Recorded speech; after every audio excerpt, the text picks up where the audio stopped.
of course, we're also looking at teams like Start a Fight. They're also in squad. Every show up and perform. Start a fight here, consistent across the board. It currently says Rack will be playing with them. I'm curious if that's actually a thing. Recently, they did just drop him from the roster, and I wonder if they're, still just kind of trying to figure things out regarding who will be a third. I know they said they broke off on good terms, so I wouldn't be surprised to see Rack and Ishu once again reapproach coming into our open. But other than that, some other familiar names that have played through with us before. Spectre Esports, our winner of, I believe, what was week 2 currently in our season, and then a few others, one brain, two mouse and keyboard, and Sign Us, not quite with the please this time. Yeah, we got Crummy on there with some new players. Mick Slick. Oh man, that's gonna be difficult to say all night long. Champ, but I'm also looking at FRS, Fat Fruit Ninja, Relay, and Slowikins. Not as familiar with Slowikins, but we've seen Relay and Fat Fruit Ninja, especially Fat Fruit Ninja, here in Series E before. So really excited for what this roster has in store for us. Now, last week, of course, we're going to be starting it off on Old Faithful World's Edge. We saw a lot of 50-50 contests, and we've seen kind of what this format change in swapping off maps, only having 3 maps of World's Edge and 3 maps of Stormpoint has done. Teams are still not making the quick adjustments after game number 1 if a 50-50 doesn't go their way. No, and I think teams are also more quick to punish mistakes that develop here, at least currently in what is this meta right now. So it's not even just the standard 50-50s. It seems like a lot of squads are looking to push it further into those zone 1 closes where they start kind of putting themselves out towards the edge, picking up the extra 3+ KP, and then continuing to find that sort of pacing as the game closes out. Yeah, after last week's games, 3 teams crested over that 400-point threshold, and we got Team Intel, Excedrin, and Nerf on top. But close behind them, Vizio is there, along with Team Tyson right now, though. The bottom 2 teams, Team Razor and Team Mike and Ike, only separated by 6 points. But between them and Tyson, it is over 130 or 126. So a lot of ground to make up, but for basically the rest of the season, I mean, we still have, I think, about 6 weeks or 7 weeks left in this season. It seems like plenty of time for Razor, Mike, and Ike to really try and find their footing here. I mean, we have to understand, again, Team Intel had an amazing run last season as well, where they were putting on 150 points to 160, 170 every week in the last half of that season. So it is not out of the realm of possibility to catch up, but they need to start making some headway here. Right. I think things are still well within the realm of a single night series, propelling you to maybe even the top of that leaderboard if you just have one great set of games. But it hasn't been something that we've really seen sourced out from any of these teams in terms of an identity. It feels like every single week that we approach Series E, it's a new squad finding some new tactic or personality that gives them the opportunity to succeed, whereas others tend to fall. Now, granted, we've seen a level consisting that is it's kept like Intel and Excedrin and Nerf towards the top here, but not to the point where they formed a gap. I mean, you remember Season 4. It felt like Vizio and Intel were running the show all season long, right from the beginning, and that's not the same this time around. Yeah, it's just been very awkward growing pains because of champs that had happened a couple weeks into the season of Series E, and now we're left in this kind of limbo where teams are just trying to figure out what their identity is. What are we going to do? The competitive meta legend has been shooken up absolutely, especially after champs and now with the recent changes and recent buffs. And so teams are still trying to figure that one out. I did hear from Tyson, or at least on Twitter, that they're going to be trying out a new champ, and really excited to see that. They were one of the quick pickups when it came to that Watson. Even before champs, they were trying that one out. And giving that one a real good go. And I think they did give it the good college try. And so I'm excited to see what they go for, especially because it's the Wild West right now when it comes to legend picks. I mean, you got Seer in play, you got Fuse in play. We're seeing some Mad Maggies. It's been an exciting time for Apex Legends when it comes to that competitive meta. Right. If I had to maybe pick one legend I'd like to see make more of an impact, I think it would be the Crypto. I think it holds some utilization when we start talking about the EMP and the counter it provides towards things like Seer's Habitat being instantly destroyed, and that's going to be a huge tool if teams are effective playing it right. We got the opportunity to actually see it, or at least on my end of the wheelhouse here in EMEA, where teams have begun to utilize it a little bit more in counter to the information that the series provides. And I don't know, NA tends to stay away from that pick as a whole, but I always welcome it with open arms. Here's what I'm going to say, okay? Just give us back old crypto where you can throw a caustic barrel on there, throw a Rampart Sheila on there. You know, just give us that old OP crypto for a little bit. Just let us have some fun with him because, yeah, he has not seen that much usage. But when he does rear his head and the teams do figure out how to fight with him, how to really utilize that EMP well, get extremely safe zone scans as well. So I would like to see some more cryptos in play. But here we go. Speaking of play, we do have our first match, and it is Team Intel Week. So let's go ahead and join on board with them. Made a huge splash at the end of last season, James Fearless and his squad. And so as we head into game number 1, we are going to be expecting a lot of 50-50s right off the rip. And the thing with Intel, I'll say this before we move on, is the fact that they've gotten better and better as the weeks have progressed. Now, I will say week 5 was maybe a little bit of a standout in terms of performance, but going through weeks 1 through 4, I mean, literally their point scoring has only continued to accumulate. And it's not that kind of triple-digit identity that we have, you know, seen from this roster in previous seasons here at Series E. But it definitely goes to show that there is a level of comfort that is beginning to exist among these squads as these changes aren't as much of a problem anymore. Yeah, they're getting their typical drop over here at Climatizer, but we have to know that they are going for a Gibraltar-less composition. James Fearless picking up the Seer for himself, and Mooney will be on that Watson. They're going to be looking to team fight. For Excedrin, though, it seems like they might also be in an early fight down here. At launch site right now, but Excedrin already have some decent armors, the purples and the blues, and it seems that team is kind of contained towards the south side, so they don't really have to take too much time there. They're going to continue their looting path up north. The only difficulty is that they've got Vizio along with Nerf in their way. Our first ring pulling all the way up towards Survey Camp and Fragment West. A bit of a ending sometimes out here directly towards the camp area, or sometimes by that respawn beacon, the Grandmas, the no-names just south of the opening on that train line there. We'll have to keep track and see what teams maybe put themselves there early and try to take advantage of the God spot. For now, though, I'm kind of looking towards Lava Fisher, where it seems like we've got motive on the chase down here, as well as Lava City, where some action could potentially develop. Yeah.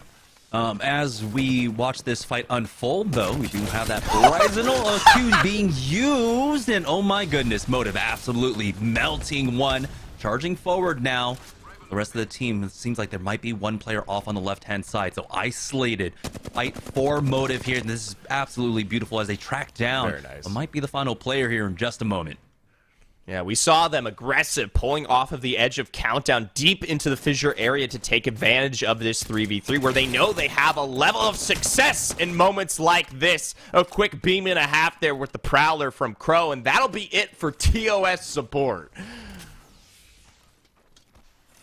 Now, this is just the start of the snowball for Team Motive, and again, we have to note that the pace of the games were extremely high last week, but we have to note that it's a little bit slower right now. We don't have as many 50-50s taking place, so we still have 19 squads before the zone starts closing. So this could kind of break down to a typical game of Apex Legends. Will it stay that way? That remains to be seen. We're going to have about 3 minutes of Zone 1 closing, so there's plenty of action that could break out. Excedrin are looking for it themselves. They have turned around on this launch site fight on the 50-50, and now Kimchi Lee, even though he hasn't been able to find an armor for himself, he does have that triple take long range, not able to quite connect. Also note, Excedrin have swapped off to the Gibraltar-less composition, and there it is. Enemy getting the first knock with that bow check bow. I'll be able to, of course, chain that with the Q to try and stop the res. Bloodhound scan out from the other side here, but they still have them cornered up, and that's going to be the re-knock onto Daspukas as they chase down one more. Vendetta will go down. Now it looks like Excedrin will be the second team to come up with some kill points. At least 2 for now. We'll see if they're going to be able to utilize Lee here and maybe source out where this third member went. For now, it seems like they're just going to loot up, put themselves in a more substantial position, especially if they want to continue the fights. We tune in, of course, though, with Vizio, the squad that we've been looking for more success pretty much all season long. I know Yeso talked about it. This was a squad that had a huge start to the season, but has just been beginning to peter out. You can see them sneaking up on the crafter here, going to try to get the jump on this squad from behind. Yeah, whoever this crafting squad is has to realize that there's always going to be someone coming up a little bit short here, as they do have the first initial damage going out. Moorbird will fall. Team Vizio getting the first crack, and there's the second one going down as well. So 2 of our partnered squads picking up early kill points. They'll also be able to get all this crafting loot that this team was able to pick up, and they'll be able to stick around here for some time if they want to. There it is, NDA getting finished off. Vizio with the +3. Their armors were already in stellar condition before this, and now they can really utilize that crafter a little bit more, maybe pick up that third purple for themselves. Team Nerf taking a slow rotation out of Lava Siphon now, as yeah, another Gibraltar list composition coming out for them. But as we join on board with start of fights, might not be much of one here as they finish off Sign Us. So now we're down to 16 squads. Woo! Make it more there. Tyson also eliminated the first of our partnered squads down here. Remember, in terms of the overall leaderboard, they're not quite in that top 3. Still need a little bit more points to accumulate, and we're hoping that tonight may be their time for success. For now, though, we tune back when Nerf seems like they look to assess another squad here, but that redeploy is going to prevent them from getting those knocks they desire. Ooh, they got some cracks, though, but doesn't seem like they'll be able to chase after this one. I'm wondering if Petty Boss has his redeploy to use, and it was Spectre Esports that were somehow able to get out of there safely. Almost surprising enough, as they were just cresting the hill as they were going for that animation. Up north, though, we got one Brain, 2 MNK in a fight. Seer ultimate down for Young Pop-Tart, as Synergy is taking this angle on the left-hand side. Main comes in from the right. That's going to be Slowikins and Relay gone. Only one remaining. The Mozambique from long range. FRS is out. I'll tell you what, I have not seen the Mozambique peak like that in a long time. Quite the bit of speed there, and hopefully it found its damage, but maybe they'll be switching off sometime soon. Back in, though, towards the other side of this choke, where we did see, I believe, Spectre drop. Intel maybe catching the embers of the opposite side of this fight here. You can see the crack, those missiles down, but from behind, that might be Nerf on the cusp of that choke, preventing for this onslaught that Intel was looking to utilize. There we go. Yeah, really unfortunate for Team Intel. They're going for their usual MO, sweeping down to the south side to try and pick up some squads. They didn't find anyone at Overlook or anything else. Ended up running into Nerf along with Spectre Esports. Intel, though, are going to continue to chase James Fearless, though. Is just too dogged, and that determination will go down, leaving Intel up as a duo. Now, they should have that gravity lift to try and get in behind some cover if necessary here, but they're not going to go ahead and use that for now. Nerf, though, with a third party, is giving them a moment. Impulse ends up getting a knock, a trade there onto one, and that's a missile swarm onto Gordo. And now Nerf have an opportunity to take out Team Intel if they can finish off this fight, but it looks like this one is taking way too long. This is going to allow Team Intel actually just to go for the reset. Doesn't seem like Nerf has a good juxtaposition on exactly where these teams set themselves up. And obviously, as you can see right there, Vizio also joining the fray, looking for something in the heat of all those shots. So with the combination of 4 of those squads, it looks like all of them are going to at least kind of slow this one down. They don't want to see themselves going out as early as can be, especially given the fact that they're sitting right on those southern chokes where they know for a fact some other squad could potentially roll up at any given moment. Now, we do have Motive about to take on Team Mike and Ike right now. Bastola going down to about 10 HP. He's going to be forced out of this fight for another 9 seconds here as he pops that Phoenix hit. MJ and Mar just holding down the line. Looks like no one is pushing Mike and Ike quite yet. MJ does need some time, though, to try and hit that bad, but Motive are on top of them right now. Trev taking the off angle from the left-hand side here. Go ahead and back away from this one as that Seer ultimate goes down. Motive, understanding the timing on this fight, we'll go ahead and back away for the time being. Round 1 has finished closing. We're down to 15 squads here, as Excedrin was also getting involved in some more fights. It looks like Motive taking shots somewhat from that north side. Now going to contest for this kind of God spot high ground position and just capitalize on having full advantage. It's a great double arc star there. All enemy shields are broken. Yeah, Trev knew they were fighting over this high ground now, and Tua gets the double, and there is the third, finishing off Mike and Ike throughout all that. It does seem like Team Intel will finish off Spectre Esports. Vizio trying to come in, but the third party over here have to back away because, again, that high ground position is proving so valuable right now. Team Intel finishing them off over here at No Name, over by Frag East. And they do get into a next fight. Impulse getting beamed down to about 30 HP.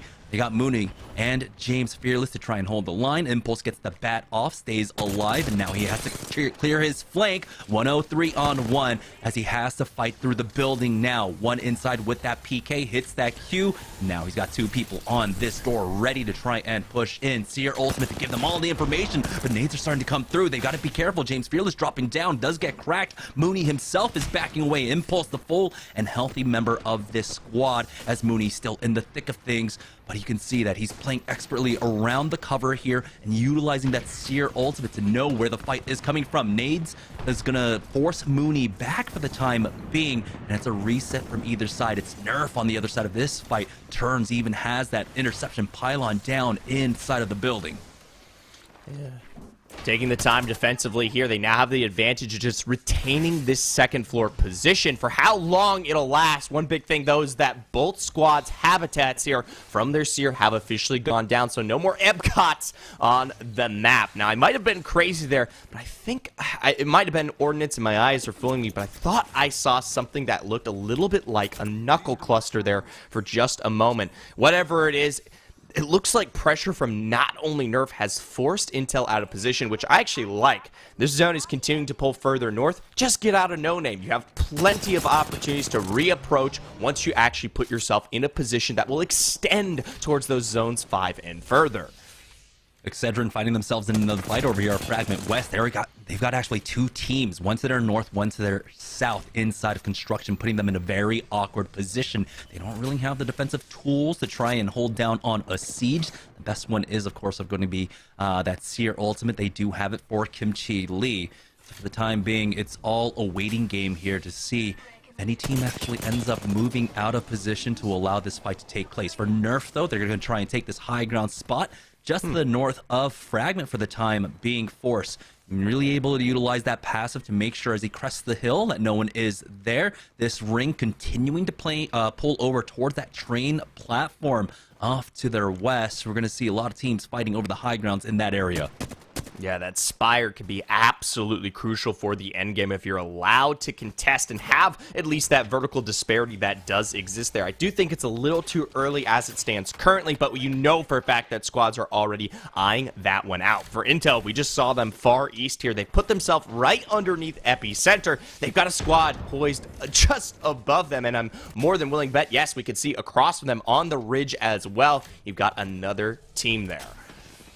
They have 1:30 to figure out what they want to do. It's going to be Team Start a Fight that has this hill held down with that other squad up top. Don't know if Start a Fight can actually push out, or maybe they actually ended up using those zip lines to get across to try and set up the crossfire up against Team Intel. Now dropping down onto the low. Matt Pickett throws out the Arc Star. Cover out that door at the very least. Seer Ultimate down, giving them all the information. They'll cover it with the security perimeter as we got a black hole coming in. One drop down low. That's going to be Fearless, the first one to go down on the Intel side. Now Start a Fight, picking up Impulse as well, and only one trade. Start a Fight won't be able to get this res. Nerf were looking for that third party, but as they see that Seer Ultimate, they will not force the issue here. They'll maintain this position, and that's a huge win for Start a Fight because that also means they have positioning over that beacon above them. Yeah, going to be able to capitalize, take advantage of that information. I want to give credit where it's due, though. Start a Fight, an absolutely fantastic utilization of the Seer. I mean, almost perfect tactical micro-drone scan. All three members into the complete utilization there of that habitat, which you could see was giving them the information necessary to kind of wrap around the corners there of Epicenter and find a more consistent source of shots. For now, though, one brain, two mouse and keyboard. Not a squad that has to make any any moves into a zone for now. Just trying to hold out on the back and cover these chokes and make sure that they're the only squad here within this train line. You can see that again. The back is really clear. Even though we are down to 10 squads, this was just still round number 2. So the ring can be tanked. Teams can come out from the zone and flank you in that regard. For start of fight, though, they should have been able to pick up that beacon scan, and it does pull down a little bit further south there. You can see a lot of the rock lines in over at Survey Campsite. So start a fight, go ahead and utilize this Watson to control a large swath of the map on the eastern side. They've already gotten about 6 kill points. They picked up 1 on that queue as well, and so they know that teams are inside for the time being, but I think they're pretty happy with, of course, starting off with the kill point that they initially got, and now they just want to set up for the late game with this Watson. Ooh. For start a fight here, it's one of the few kind of, we'll say, cliff sides that do hang over the survey camp area where the zone is still kind of allowing for play as it currently stands. It looks like, though, as we tune in with Nerf, they're on the opposite end of not just start a fight, but it looks like one other additional squad. You can see someone has been knocked here, and Forcewood's going to take all the time in the world to just beam through with that flat line. Look for the confirmed KP, but Habitat down. This will prevent anyone from making any moves towards them. Yeah, it was Motive on the other side of this one. They already got the first knock. There's the second onto Trev. The slide down turns. Will take a lot of damage for that one, but Nerf ends up picking it up. Vizio now turning around to try and come in for the third party, and it looks like Start a Fight actually ended up showing up, taking down Turn. So a 3-team affair, Start a Fight, Vizio, all in the area. But you can see the respect that teams give that Seer ultimate. They don't want to push in quite yet, but as it goes down, that's the go signal now for Vizio to try and drop down to the low. They spotted out 1, and Sung's gonna get some free fire off, and he doesn't get the knock, unfortunately. Start a Fight, turning things around now. Petty Boss has gone down. Nerf is eliminated as Vizio ends up picking up 1 there. Now Start a Fight, though, trying to turn things around. Vizio might have to be careful as they back away, but Start a Fight are not going to chase after that one. They picked up another kill point, and they still have a great position on the ring. I like that from Vizio. That's the level of aggression that this squad needs to find here as we start approaching the midway point in our season. And they've taken some really smart choices looking at this game 1, from what was Harvester to now here in Epicenter, especially with the respect of the Habitat there. I'm very surprised, though, that we did not see Borton fall. It seemed like quite the overextension that Start a Fight may have been able to capitalize on. But hey, what do I know? We've got the choke closing up from behind. Vizio will be the only squad covering this high ground closure here. Yeah, on the other side of this eastern part of the map, on the north side of the eastern part of the map, we do have, of course, Start a Fight. Here's Team Razor, though, going for that skyward dive, finally getting that scan information in. Start a Fight underneath them. Vizio also to their south. As Start a Fight end up getting in a fight. It's going to be Matt Pickett picking up 1 with that wingman, but it does seem like they find a small valley to play off of, but now they put themselves in Death Valley here. Excedrin, though, looking for another fight. Do have Kimchi Lee trying to beam down. He's got to be careful, though. That black hole pulling him into the Arc Stars, but he does survive for the time being. Does not get cracked quite yet. Separates the fight just a little bit, but we do have Osmo going in, and they do finish off 1 brain, 2 MNK. We are now down to 6 squads remaining. Vizio, again, just a little bit late on that third party here. Maybe they find an opportunity up against Excedrin, but you can see the reset was quick coming out from them. The defensive bombardment goes down, but Excedrin do back away from this one. It doesn't seem like any connects out from Sung's side, and so they immediately call it to try and play position for this next ring. Yeah, gonna go back towards this high ground that they already leveled in terms of control, but it looks like, seems like from the very far northern side, seems like we've got a fight going on. Start a Fight once again contributing to the battle here. You can see Patchen able to find that first rock onto Devil. A great thermite for the crack to follow through here. Now they do have to back away, Start a Fight. Have the armor swaps to play off of. Nice angle held down there by Pat to get that knock onto Infernal. They should be able to stabilize now. They don't want to get full committed onto a fight here, especially at the end where 6 squads remain as Razor ends up losing 1 out to Team Excedrin. And I'm so surprised, despite all the fighting that Excedrin have gotten involved in, they're still sitting on double purples at this point. We'll see if they can get the Reds for the final fights here, as we do have round 5 about to close. The missile storm coming in, but Enemy's going to go ahead and swiftly dodge that one. Holding down Bow check Bow once again. He's down to 10 arrows in his quiver, though, and he's making every single one count. Kimchi Lee, unfortunately, has to swap off onto a blue, and looks like that's why they're still sitting on purples. For Aves, though, he is not able to climb up in time, start a fight, end up going down to the ring, down in 4th place. Here's Razor, though, playing this one out as a duo now, and it's going to be a 2v3v3, but it looks like everyone has Razor in their sights. Kimchi Lee dropped down low. He gets knocked mid-air by Blitzen and that G7 Scout. They're on all of this, though. Razor are still getting the large brunt of this fight. Nice. Excedrin are the first team to go down, and now it's going to be Vizio left in a 1v3 to finish off game number 1.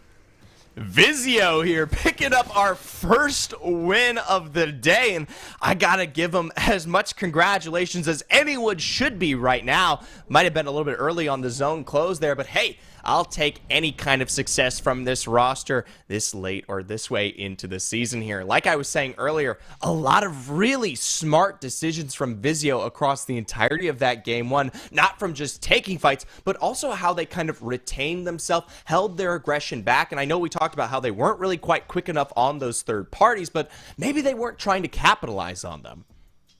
I mean, they were one of the teams that, of course, were still running the Gibraltar, so it makes a huge difference in these team fights, but of course, playing cautiously. If you get that plus 12, that's what matters in the end. Team Motive, one of the teams that we were absolutely looking out for here on Open Night, had a very explosive start. Fortunately, though, we're not able to finish it off with a win like they did in game number 1 last week, but still put on some decent kill points, got a decent high finish for Excedrin. This is one of the teams that I want to see on the leaderboard at the end, because they were getting frags left and right. Yeah, a very successful start for them, taking these early 50-50s, and then they extended that towards their control, towards the northern area, once that became more of the position of play here. Obviously, Vizio, we just talked about them. Major successes found all throughout game 1 here. Maybe not as aggressive as we've seen from some of these other squads who are taking kind of those 50-50s directly into their own hand, but this kind of goes back to the level of control that we saw from the old Vizio roster, you know, holding out those angles, taking good positions, a side-for-side advantage that then led to victories across the board. Now, this was a beautiful fight coming out from Trev, as they were, of course, over here by Landslide, fighting over this high ground and throwing down those double arc stars. The teams were not aware. They didn't get the indicator until they basically get to the top of that train card, and when they do, it's a little bit too late. Another beautiful fight here, I believe, up against Team Intel. Like you said, Aves throwing down that Seer ultimate gave them all the information they needed to really be able to funnel into this fight and take it pretty handedly. Yeah, and even though we saw Start a Fight fall at 4th place here, I mean, they probably had the highest KP game of them all, as they held off what was that entire northern area there of that kind of epicenter area. So I'm very curious to see, when we approach those leaderboards, exactly where they fall, even though they didn't have the placement behind them. Yeah, before we do that, let's go ahead and send it on over to Yesa to break down game number 1 just a little bit more. So Yesa, go ahead and take it away. Thanks, gents. Big win there from Vizio to kick things off. And I think an important point made there by Zephyr, talking about the high KP there for Start a Fight. Important to note that all 4 of the teams inside of that top 4, Vizio, Nerf, Excedrin, and Start a Fight, really were not teams kind of setting up in the middle of the circle, buying their time, waiting. A lot of them were playing pretty aggressively, getting in a lot of fights throughout that game. So I think a majority of that KP for the entire game will be stacked on those top 4 teams. Did I hear no champion squad graphic? Is that what I heard, production? Okay, correct. Okay, cool. So love to see that. Well played there from Vizio, and we'll see more from them as this night continues. Of course, important to note that, you know, I brought them up at the start of the day, right, that they had been kind of slacking a little bit. They really came out with the burners on right at the start of the season, really took it by storm, jumped out into 1st place, but they have dropped a little bit, fallen all the way down to 4th, and teams like Excedrin, and Nerf have been better over the last few weeks, but Vizio really coming out, starting strong here today. I think bodes really well for the squad, and we'll have to see what they can do as the day continues. Let's take a look, though, at our Mobile One high performance moment here from our first game of the day. And it was this chaotic fight here in Landslide. I can tell you from personal experience, and anybody who has played on World's Edge, trying to battle for this high ground in Landslide is so difficult and so risky. But Trev doing a good job of laying down some ordnance there with the Arc Stars. And you could see in that kill feed all those shields broken. Makes it easy work here for Tua to come up with that PK to the high ground and just take out that squad. So well played there from the squad of Motive. Of course, they didn't start the night with a win as they did last Tuesday. We'll have to see if they can get something rolling in game number 2. Before we go to a break, do want to let you folks know, of course, it is Intel Week here, and we are doing another awesome giveaway. If you use ! giveaway in Twitch chat right now, it will give you the link that you need to get in for our giveaway for an HP Pavilion gaming PC powered by an Intel Core i5. So if you want to win yourself a brand spanking new PC, you can today. Again, ! giveaway to get all the info that you need, and make sure to get in on that. The giveaway ends on August 1st, so make sure to check in on that one. We're going to go to a quick break right now. When we come back, we've got game 2 for you. Jamerson and Zephyr will have the call when we return.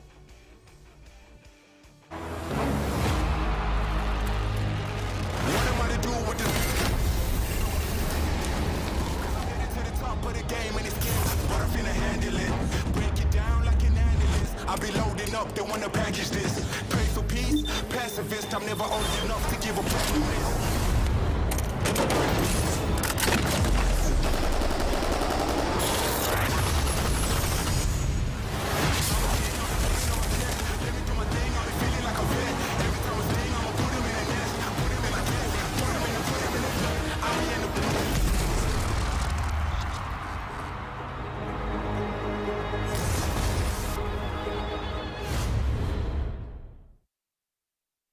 When the chicken is this crispy and this tasty, it doesn't matter what else is for dinner.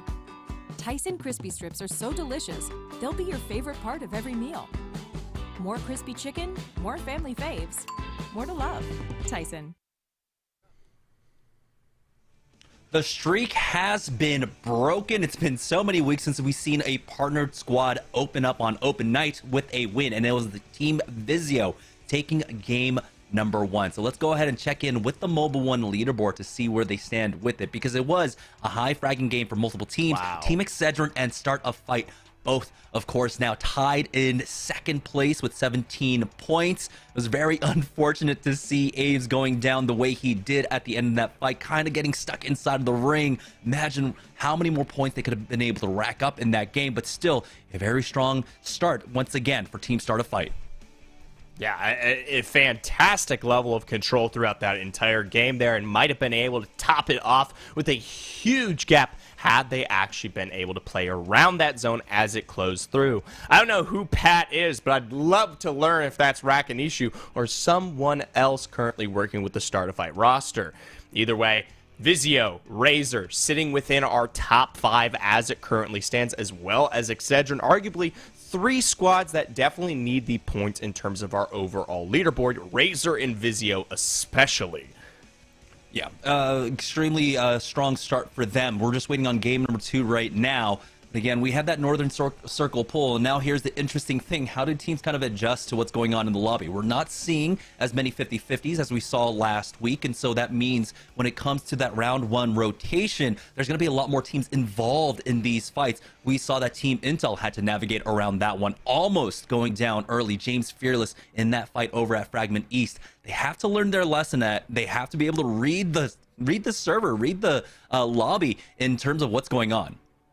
Yeah, I think teams have adjusted to what is this kind of new meta. Last week, we got to see everyone's kind of first taste of that, we'll say, Horizon, Valkyrie, Seer combo that's so dominant right now. And instead of just kind of full throwing at the wall and just seeing what sticks, it seems like teams have kind of thought through the process of how they're actually trying to utilize those legends effectively. And you can even see it. Vizio is a great example. The level of respect they paid to not only the utilization there from Aves on what was his tactical micro drones and into the habitat there in the fight on Epicenter, and then the control that they exuded into the next fight where they went up against Nerf and start a fight on the western end of Epicenter where they respected things like that habitat, didn't full send it, played around the information they knew other squads had.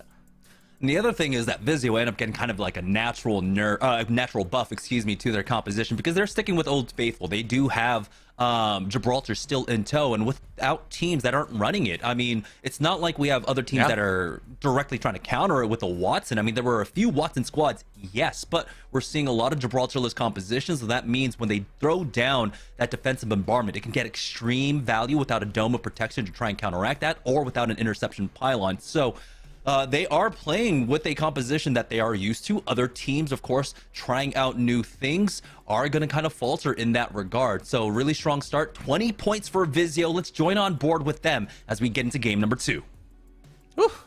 Definitely a nice showing. I want to see if they're able to consistently find it here tonight. I don't think, as you said, we're seeing that same level of aggression here on World's Edge, which I think personally means that if you're already looking strong coming out of that first game, with the pacing potentially slowing down here as we reapproach this map, you should be able to do it again.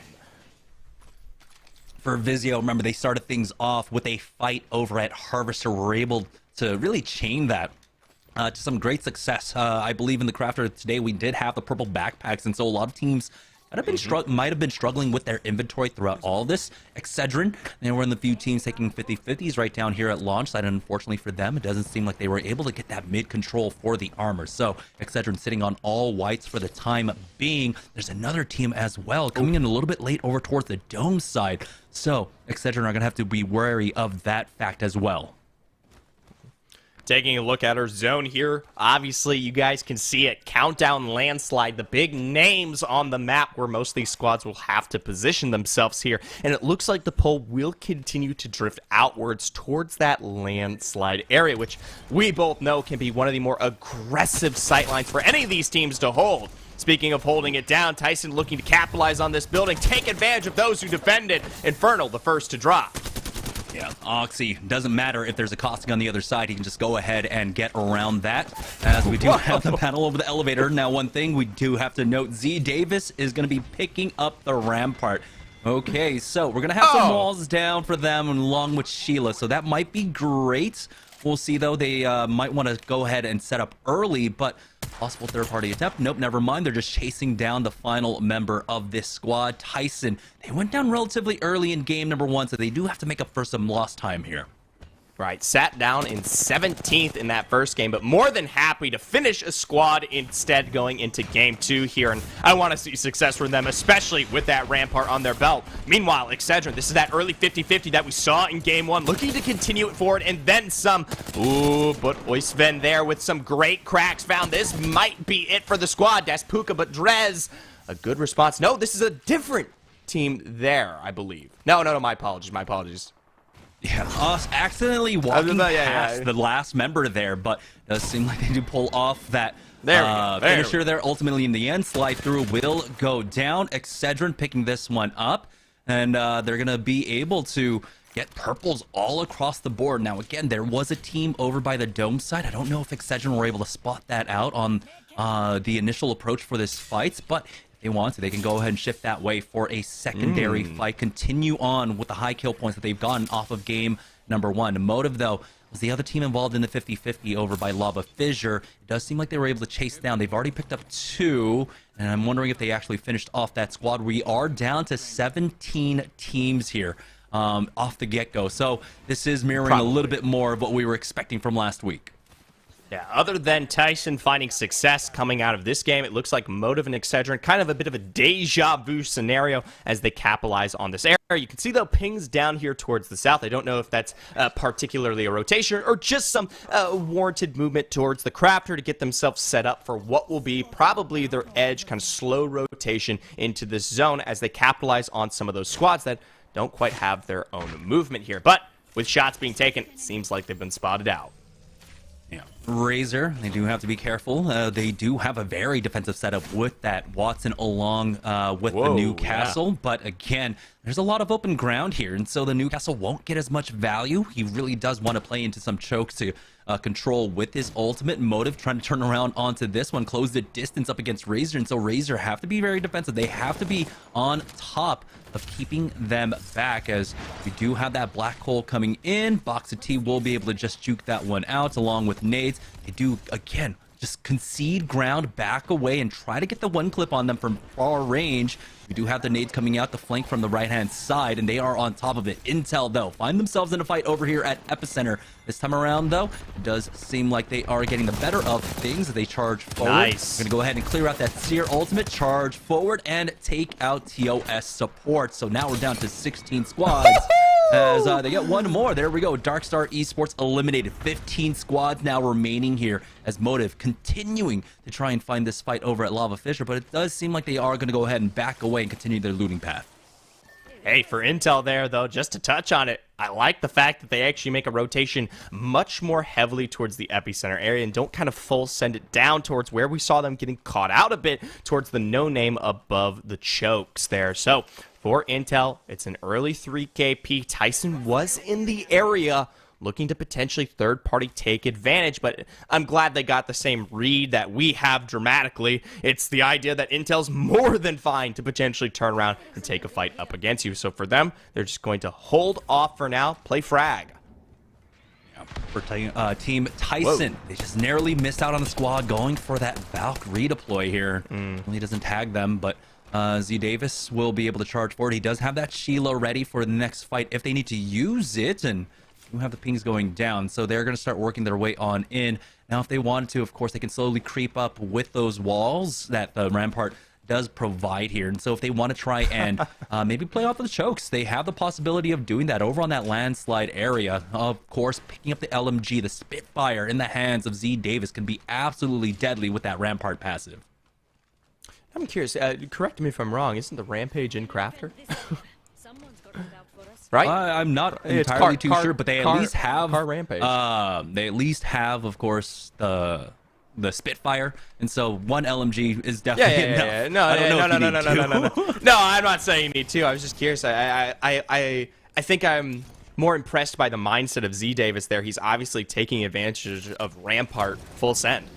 He goes for the Crafter early for the Rampage to take advantage of the LMG passive, and then obviously once he finds a Spitfire, makes the change, but it just goes to show how they've changed their playstyle a little bit just for the one individual member. So let's see now. They put themselves directly in Landslide. I want to see the Rampart setup.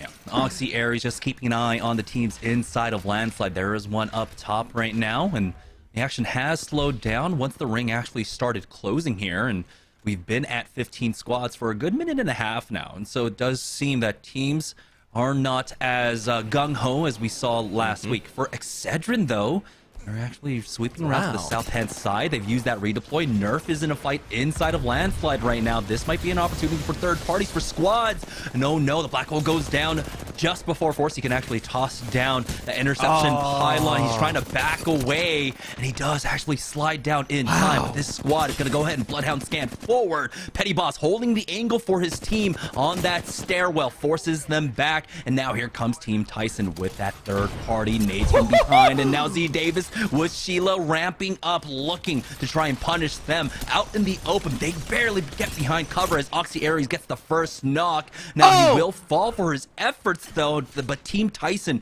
should be able to play this one defensively enough. No walls going down though, and he's just gonna go for that naked res. It does seem like a defensive bombardment is utilized, and there is the re-knock coming out from Team Vizio onto Oxy Aries. But here is the fast res to get him back up once more. Now they've got to be careful, leaving themselves in the middle of Landslide. This is a treacherous zone. You do not want to be here, but Oxy Aries does at least get that bat off as he backs away. Razor with some pressure up top actually allows him to back away.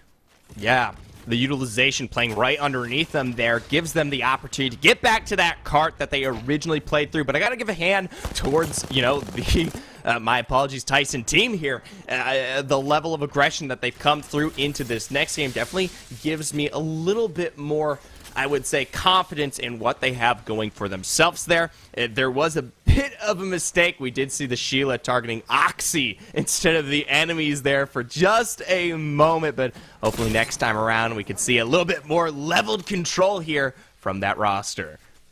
Blake with the longbow, just 380 damage off from that Evo. Razor's the squad that's up top on this naked train cart, but not so, as he does have that ultimate down, providing cover from the from the north, which is of course the most vulnerable side. I love this defensive setup. Teams actually expending a good amount of ammo to try and clear that, and that's the interception pylon gone as well. Nades should have another one. If not, they do still have some panels on this ultimate to really play off of here. Now Blake does seem like he's got a pretty good understanding of how to try and control that drone, which I have not been able to wrap my head around. For Team Excedrin though, as they move on up towards Harvester, they've got a team crafting. You have that Seer ultimate down as well, and now they're going to start giving chase. You can see that we've got Aussie on the right-hand side trying to push up as well, trying to get that flank from the right and really funneling them in. He's going to take to the skies with enemy up there challenging that high ground. It does seem like that team is contained right below, but they're going to go ahead and give them a loop as, oh my goodness, it's a three-man peek up top. Aussie goes down, Kimchi Lee backs away, and they are separated right now. Enemy, though, covering one angle at the very least for the drop down, but that squad with that knock will go ahead and secure that thirst onto Aussie. I mean, I get what Excedrin were trying to do. You collapse on all sides there, but the turnaround was just perfect, playing off the gravity lift to come right up on top there. We're going to see if Excedrin can make their way out of Harvester. They themselves still have to find their way all the way up towards that choke. Meanwhile, it looks like Vizio heading right against Mike and Ike here. They've dropped base Stolas. Oh, that's it for Excedrin. Now we're down to 10 squads with round 2 closing. Vizio now controlling countdown area, as we do have Petty Boss turning things around onto Razor. We're able to sneak in those arc stars, so unfortunately it does seem like they were able to clear out that interception pylon. Petty Boss does have to be careful though, as he challenges that Watson backing away. They're still trying to get nades up top, but you can see the constant pressure from other teams around the area right now. I believe shots ringing out from the countdown side, keeping them at bay. Nades going down. Joey Blackout picking that one up with the arc star, but they're not able to punish it quite yet. They do have an interception pylon up, it does seem. I don't know if they were able to cancel that res. It's the re-knock onto Nades, but Z Davis punishes from long range. Nerf now need to get him back on up, as turns will go down and next, and now Forsey is the only one still up for his squad. They do have a little bit of cover. They're going to go ahead and use that ultimate accelerant. Never mind, cancel.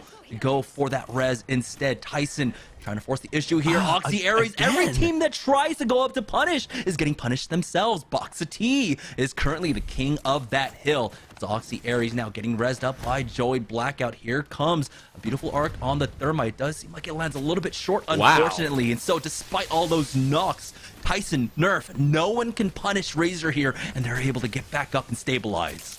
It just goes to show the defensive capabilities of a squad like this. Now, here's the problem. This time around, due to that pressure, they set up the new castle wall towards the southern end of this height here, and you can see immediately how that is punched. There's still the entire open area of Countdown and Landslide themselves that allow for shots to snipe through. You can see them pressure taking damage. That loses them out on their Interceptor pylon, which could be crucial in the next couple moments as we continue to see squads pepper and fight back. Wondering what the cooldown looks like on Blake U for his ultimate. It is on a relatively low cooldown. I think a minute and a half or 2 minutes.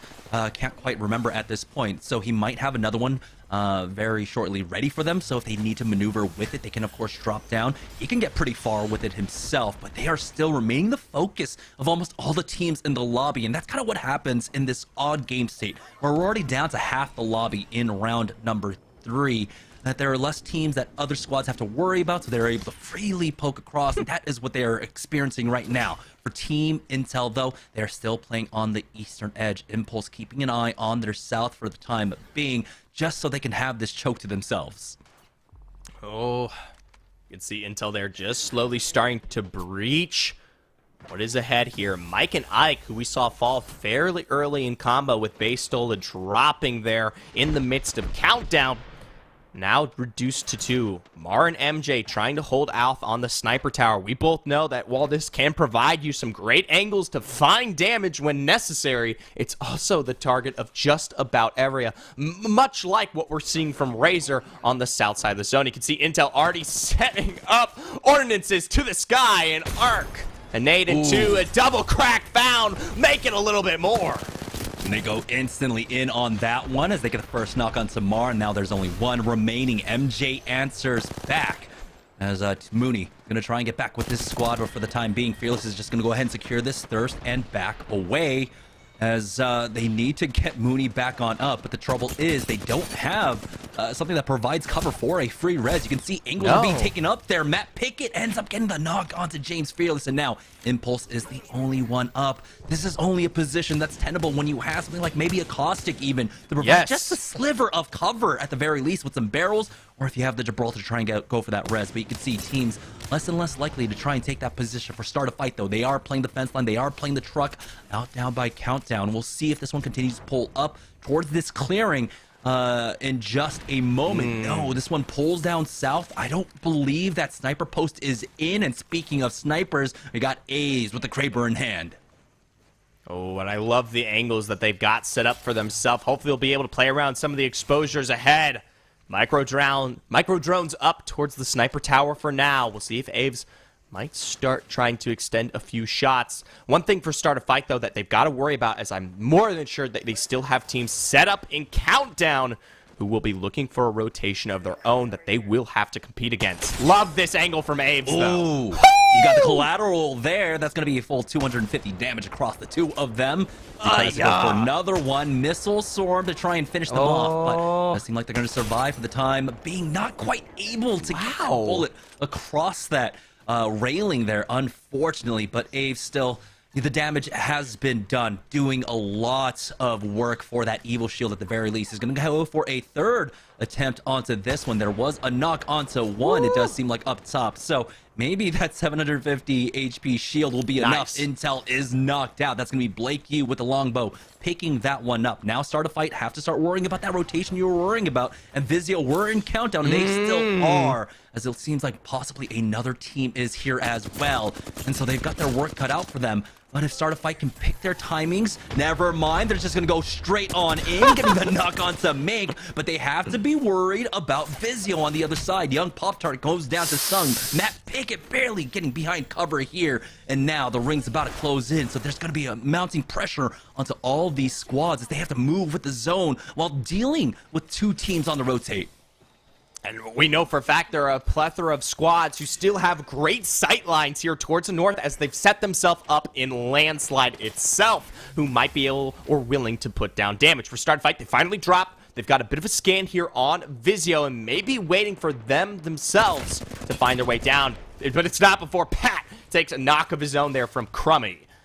Yeah, I want to see Aves use that Seer ultimate right inside of that shipping container, but unfortunately, did not do it in time. Vizio are able to go for the peaks, and now they've got the 3v2. Oh no! Sung's big boy body getting in the way of that. Really the first time I've actually ever seen that one. But he does end up going down. It's going to be Razor once again with that high ground position. Yes. That train card is still in for them. Sign Us coming in for the third party now. Start a fight has been knocked out along with one Brain, 2 MNK. We are now down to 6 squads. As Vizio receiving the focus here. Crummy right into the thick of things. Vizio ends up going down. Throughout all this, though, Razor are able to steal away so many kills, and they still have this position up top in Landslide. It is the castle wall that is absolutely fortifying this position, but this ring is going to finally force them out of this high ground. I'd love to see if Blakey has that one up again. This is one of the best situations that I was imagining for Newcastle when I heard he was being released here. An open-ended zone, little to no cover, just a few exposures, but you turn a mountain there ahead if you can utilize that castle wall appropriately. Problem, though, they've got 2 squads below, notably Spectre ahead as well as Tyson. Still well within play. A bad drop could be capitalized on from behind if they're not careful. 3 teams to the south, 1 full squad up on the north-hand side, and that squad is probably in the most favorable position if they do have cover there. We've also got turns. He is ratting this one out for Nerf and C. Just on the other side of Spectre Esports right now, trying his best not to make a single bit of noise. He's hoping that drop down from Razor will go ahead and pull the attention away from him, allow him to creep up and maybe survive another team or 2. That'll be more placement points. That'll be another placement point at the very least if you can make it to 4th. Assign us try to push up, but they are receiving a lot of focus now from the Tyson side, as we do have one player getting spotted out. That's going to be Brandon with Spectre Esports. Razor ends up picking that one up, unfortunately, from Sinus. And now the bubble forced out here is going to allow Sinus to try and go for it. Never mind, turns, has to force the issue here, and he's trying his best to survive outside, but he's not going to go down in 4th place. That's going to be 5th for him, as Sinus looking to pick up the remnants of this fight. There's the knock on to Gordo, and that Spectre Esports gone throughout all of this. Tyson taking the fight now over towards the Razor side, who had to drop down. They got the first knock onto Nades here, and they're going to be able to play off this fence line, take some time. You can see the Newcastle trying his best with that drone shield, but it's not going to be enough. Nades getting re-knocked here as Tyson continuing to apply the pressure. Their bubble is down. That's going to be huge for Sinus now in this fight. As they go ahead and back away, Box of T has gone down. There's only one player remaining. That's going to be Blake Yu up for Razor here, but again, he is the brunt of the focus here as all the teams are trying to pick up this kill point. Tyson charging forward. Blake Yu still trying to play off that knockdown shield as Oxy Aries gets cracked, and you can see now Tyson are backed into a corner. Sinus doing a great job of setting up a cross angle for themselves, but they've actually worked themselves into a corner. You can see that Z Davis has taken that off angle on the right-hand side, keeping them contained, but you can see Joey now just focusing down the wrong team, ends up getting punished by Mid Slick, and now Tyson are down to a duo. This is a huge opportunity for Sinus to come in for the cleanup as everyone tries to focus down Razor. They are getting punished. Finally, Razor goes down. This is down to a 2v2, I believe, as armor swap comes in for Champ, and that's going to be Sinus taking game number 2. Well, I'll tell you what, you made the call there. That was Sinus playing the northern end of that zone. They were able to successfully take that win away, even though there were many moments there where it didn't quite look like they were going to come out alive. Tyson also had quite the nifty position as they still held their cart in place, but Blake Yu is just a tasty treat for everybody as all squads tried to take that one away from Razor, and he would just not give up. Yeah, everyone just got a little bit too full on the appetizers there. Could not finish off their full meal, unfortunately. Razor really tenacious in that defensive hold, but unfortunately they did end up going down in 3rd place. But still, they had a much better start, of course, especially considering in game number 1, like you said, they ended up going down in 17th place. I don't know if they picked up any kill points at all, so this is a great way to start picking things back on up. Excedrin, though, once again, off this 50-50 early on. I believe this is where Ozzy ended up running past the 3rd to chase after this player. You can see Kim Chi-Lee taking so much damage for it throughout all of this, but ultimately they do get that kill on to slide through. For Team Intel, though, this is the squad that ended up getting stuck out on that sniper post on the landslide area. But again, our partnered squads are doing an amazing job of navigating the early game for these early kills. Yeah, and one that I want to definitely talk about here is over by this landslide area, Razor able to hold on to that high ground for such an extended period there, and pricked up, like we saw when we saw teams like Vizio rotate out of Countdown, a plethora of KP that hopefully will net them in even further positioning on that leaderboard once we look at it in just a moment. But other than that, Tyson as well there, taking advantage of that rampart. We didn't quite get to see the legend directly in play, especially in some of those final moments, which maybe brings more of a question to my mind in terms of the identity of Tyson. They don't seem like a squad that likes to just sit still.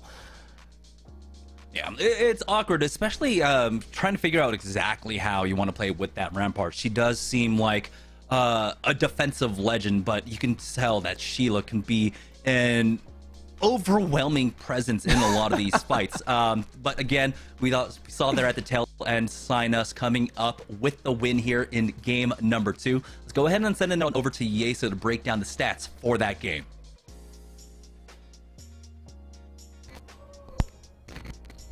Sinus with a nice win there in a very chaotic final circle there, just on the edges of a landslide, but they come out of all of the chaos with a nice victory there. Unfortunately, Tyson do fall, and credit to Razor, not only, as Zephyr correctly pointed out, setting themselves up very well on that high ground that I highlighted at the end of game one.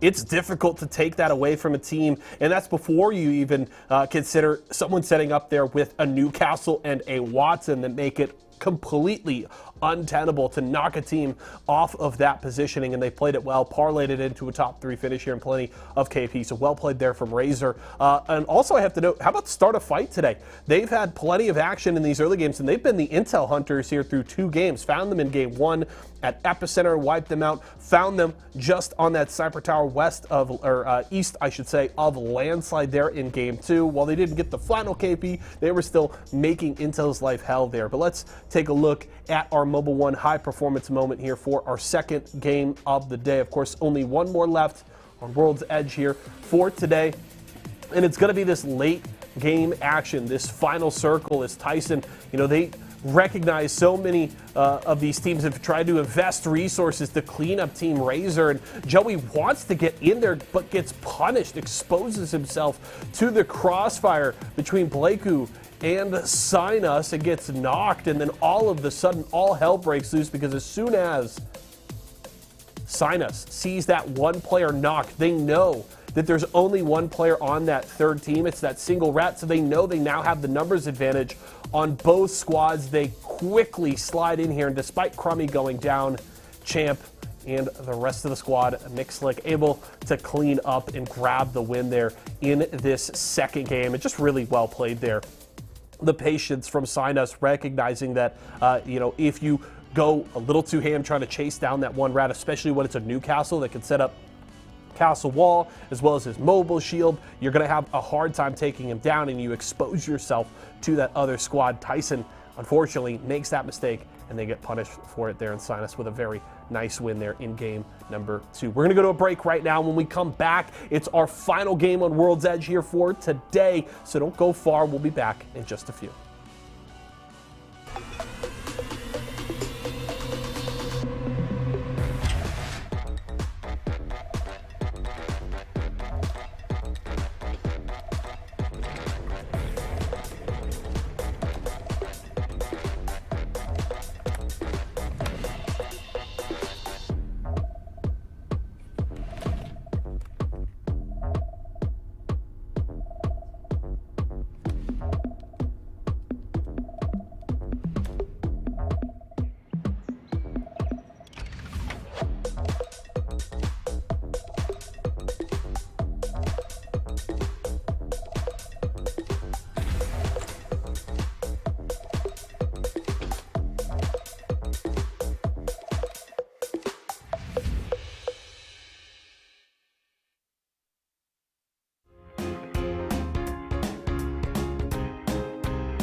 Back to Series E.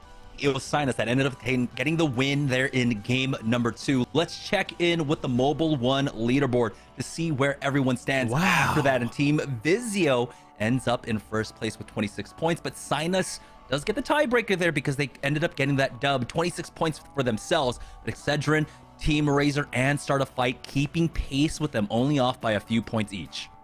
I'm a little surprised. I saw Razor kind of holding that position for quite a long time, and they still managed to position themselves all the way to third place. To see them sitting only at 22 points and not quite even in the top 3 is a bit of a surprise here. But hey, the level of consistency that has existed for this roster now between 2 games gives me the faith that they'll be able to pull this one off as we make our way through the rest of the night. I will say, though, for the position that they were playing in Landslide, the way that they were playing it, if this was a lobby that was a little bit slower, if there was 18, 19 teams still alive in zone number 2, that would have been an area where they could have capitalized extremely well, especially with how Blakeu was hitting his shots across map. And that's what one of the things that position really does offer you. We did see them on the kill feed. They were able to steal away a lot of the kill points that were taking place over by that countdown area. So I feel like even though they've received a large blunt of the focus there on Landslide, if they were given just a little bit more space, they could have come up with maybe 3 or 4 more kill points off that area. It does seem like we might have a server issue, so we might have to restart. Just letting you guys know that for now. But taking again a look at this overall leaderboard, 2 games in, and an extremely tight race amongst honestly our top 7. Even Team Tyson there, only 12 points off from first place. Yeah, I mean, for Tyson, that was a big surprise from us, at least, pulling out something like that Rampart there, and then not only just picking the legend itself, but also converting it to what was a top 3 position for themselves in that game specifically there. Now, I touched on it a little bit at the end of that game, but I'd love to see why that was particularly picked up for this squad, especially when we take a look at Oxy Ares on that Valkyrie, constantly looking for angles, pushing pedal to the metal every single time we check in with the Tyson roster. Something like that doesn't seem to mesh well with the legend choice that they have set up for themselves. And don't get me wrong, with the changes to Rampart that we've seen over the course of the last 2 to 3 seasons here, yes, you can move with that Sheila, you can get in the face of these squads, and we did see that happen over towards Landslide, albeit maybe a little bit unsuccessfully. I'd love to tune in with them again, see if they either change their identity as a whole or capitalize on with Rampart in a way that we've never seen. All right, speaking of Rampart, here we go. Joining on board with game number 3, Sinus, our winners from game number 2. They're actually over down here by Big Mod. And so you get an absolutely exceptional loadout here. Now, one of the things I do want to note about Rampart is that with Sheila in play, if there are Newcastles around, she makes short work of those Newcastle shields. And so I think that might be one of the considerations. She can also kind of be considered, you know, kind of like a budget Newcastle with the walls that she does provide. Relatively low cooldown. Still, it does take a good amount to actually take that one down as well.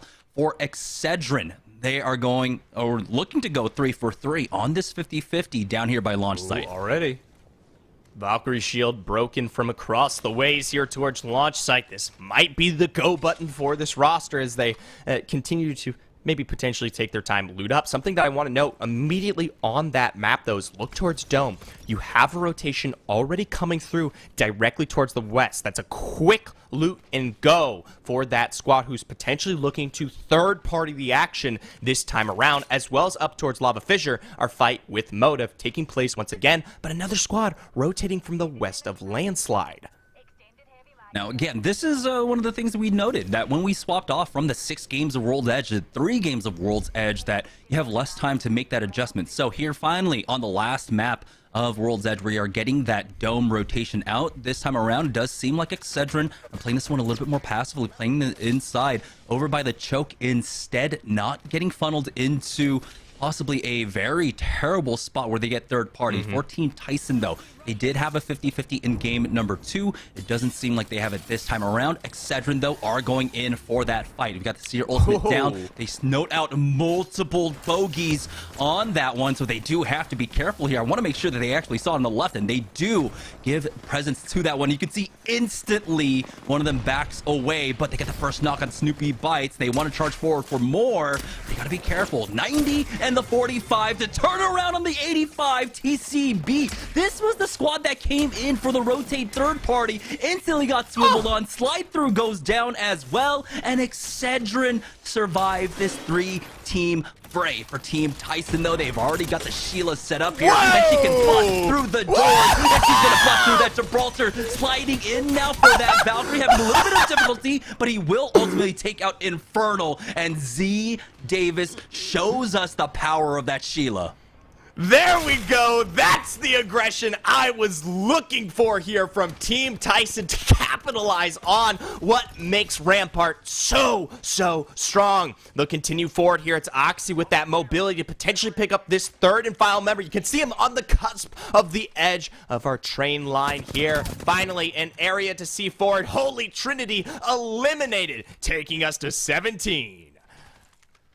Now, do Tyson need to worry about that rotation down from Team Intel? Well, it is their zone closing currently, as Mike and Ike actually poke out from Thermal Station down here by staging, getting some early damage off. There's a player kind of caught out. That's going to be Sung going down for the Vizio side. And a beautiful angle here for MJ, getting covered by 2, but he's relatively safe. Arcstar in to force him out, but they do get back into that office. One player still stuck out on the left-hand side.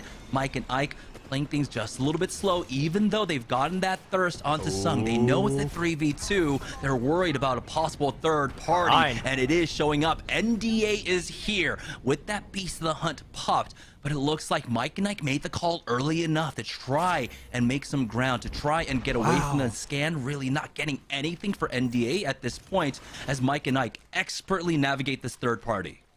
Yeah, and it's not just Mike and Ike here, it's Vizio as well. Now, both of them probably having to rotate in much a similar way. I wonder if any damages continue to capitalize on in these next couple moments here. NDA, though, finally, they move a little bit further forward. Another scan to follow. 2 found out here as finally some damage is being found. But NDA are still not able to chase them down. The Beast of the Hunt has ended. He does have a scan coming up in 2, but there's a large area for this fight to take place, and so the scan won't get complete value. They still have to worry about this choke, but don't really know if anyone's going to come up from there. If anyone, maybe quite possibly Excedrin, but they're already happy with their kill point. They shouldn't be trying to chase after more. For NDA, though, they don't have any quite yet, and so we're going to go ahead and utilize the rest of their nades here and really pick up nothing throughout all of this. So NDA have expended so much into this fight. They need to get these kills to be able to stock up once again. They've got them backed up into a corner currently, but the cornered cat does have claws. They are fighting back into this one. NDA about to give up the height and drop down into the hot springs. Nades coming in as well, and they are separated. I believe Ismon is down on the low as Morbid is trying to back away to a different angle. For Motive, though, they're now pushing into Trials, and MJ gets absolutely beamed down by Young Pop-Tart. Motive left in a 2v3, still fighting back. Trev, though, does have to be careful. He will fall. Young Pop-Tart picking up the second of this fight now, as Crows is the only one up for his squad. Continuing to chase inside of Trials. There's the thirst. He needs to go for that armor swap, but he doesn't pick it up quite yet. There we go. Crows now fighting in this 1v1, but he does have the backup here. 1 Brains, 2 MK gone, and now the third party is here. Motive is out. Team Intel, with a surprising rotate to the north-hand side, catches this team out. Very deep here out towards the northwest for Intel, continuing to give me the at least way how that they're trying to play edge as hard as possible as they've approached this game as a whole. Meanwhile, though, we tune back in with our southern chokes where we saw a lot of our action taking place here. Seems like Razor once again have set themselves up efficiently and already are finding drops. Captain Cuddles, the first to fall there. Box OT with the 301, and that's going to be the full thirst as well. See if they can maybe find some more with some of these head picks, but maybe not to extend themselves too far ahead. You can see Nades already beginning to set up the fence line as they just slowly teeter their way forward. Oh. Yeah, this is going to be a great defensive position to play to see where this ring ends up going. They don't have a scan. They do actually have one down to their south, but it's going to be incredibly hard to get to as Vizio are actually coming up behind them. We'll see how long Vizio want to stick around here for to try and pick apart this team. You can see Sung doesn't want to extend way too far away. They can just continue to play off the beacon information. Again, this side of Thermal can be extremely strong. You pick up the scan, you'll have free rotates out, but multiple squads are actually showing up onto this Thermal side. Oh, Nerf there, trying to breach the bubble.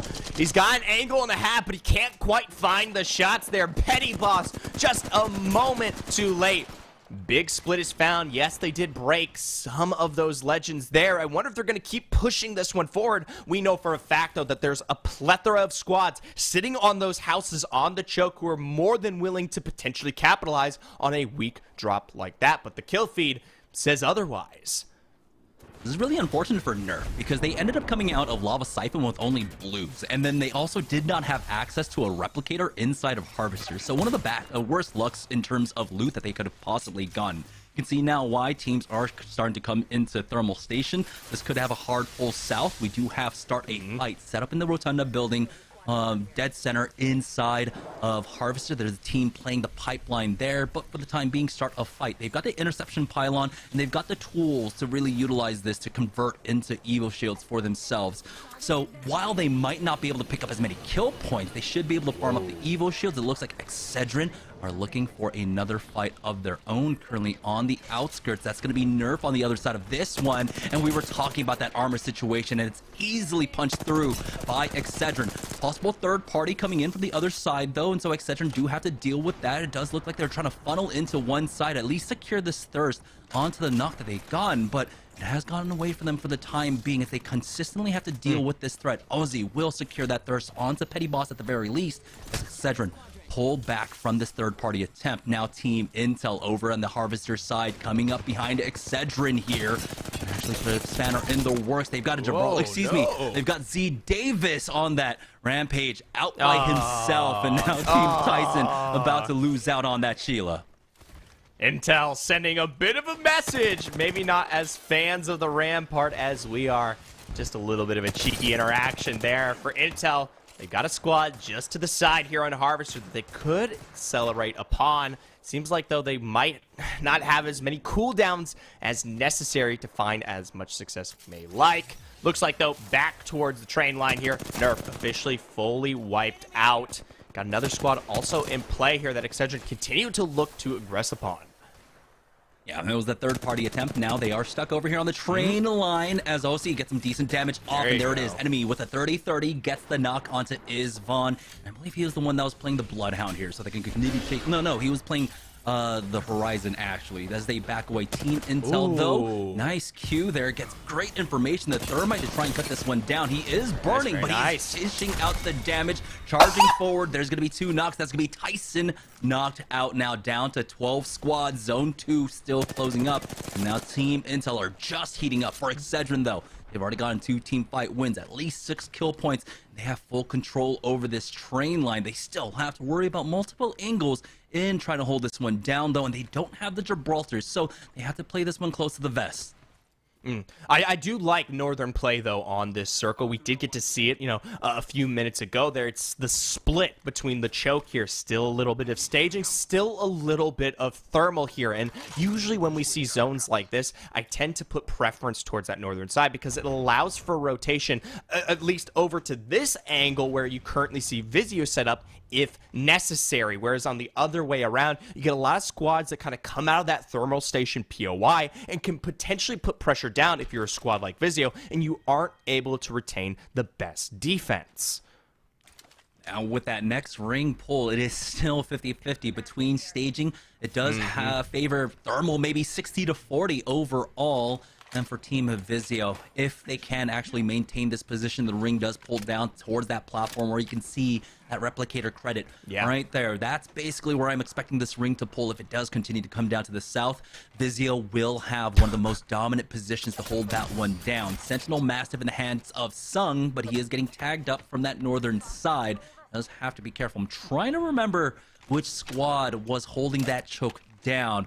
But whoever is there will be able to maintain that position for some time, as they will be in for the next zone as well.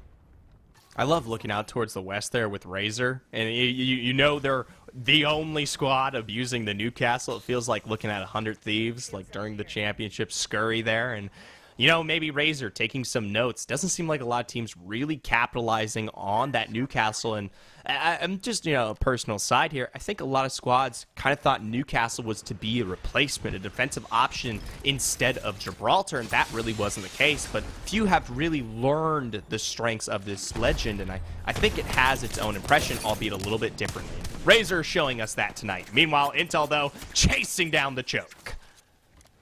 They did get the initial damage off. There's another crack. Crummy ends up going down. So Sinus now on the verge of getting knocked out. Team Intel forced him basically into the sightlines of Vizio throughout all of this. Fearless pushing up the use of that Seer ultimate. The Micro Drone's actually tagging onto him. He does have to be careful. We do have that black hole coming in as well. Multiple teams now here, as it looks like they were thrown for a loop. The team has dropped down onto the low, and they have completely lost sight of them. Dark Star Esports throughout There all this it has is. gone down, and they have made their way into the train tunnel. James Fearless wants to drop down like he's playing on Valk, but he's got to remember that he is not. He will be stuck if he ends up going down. He doesn't care. He's dropping down. Here on the southwest side, though, Mike and Ike get into a fight with Spectre Esports, cleaning that one up. That's going to be at least 4 kill points for them. Multiple teams in the area now as Team Intel still giving chase. Crummy has gotten knocked once more as Impulse has to be careful. Does end up healing up. This might be Excedrin on the other side of this one as well. They've got to be careful of that fight. Excedrin are extremely healthy. They've got so many loot boxes to play off of as well. But Fearless, again, living up to his name, will go ahead and slide in to chase after another kill here. My big question is, where is Excedrin throughout all of this? Yeah, we know they were playing towards the west of that northern choke there, but if shots are had and they continue to push forward here, a bad fight, something that isn't as healthy to be expected here for Intel, can quickly be capitalized on. I will say, it doesn't seem like they care. Sear is broken, flesh to be had, a nice micro drone scan as they push their way into this cart here. A first knock found, one more further. It's going to be a bit of a bat, but Sinus don't look any better there. Intel, the extra 3 KP, and much like you, I'm questioning. There they are, Excedrin right above. Yeah, they picked up another 3 kill points throughout all of this as well. So they were involved in their own team fight. They've got the Seer ultimate down. Kimchi Lee by himself. He is not on the Gibraltar this time. Doesn't have a dome to play off of, but he is still cracking. Hitting for the 27. Misses that next one, and he falls. That's going to be Fat Fruit Ninja to pick that one up. And now he was stuck there on the low ground. Maybe a grav lift to get him back on up if they have it available for themselves. They do have Aussie dropping down to help him out. And now here comes enemy. The res is there. FRS has been finished off. Team Intel now have turned the tables onto them. They can play the choke up against them.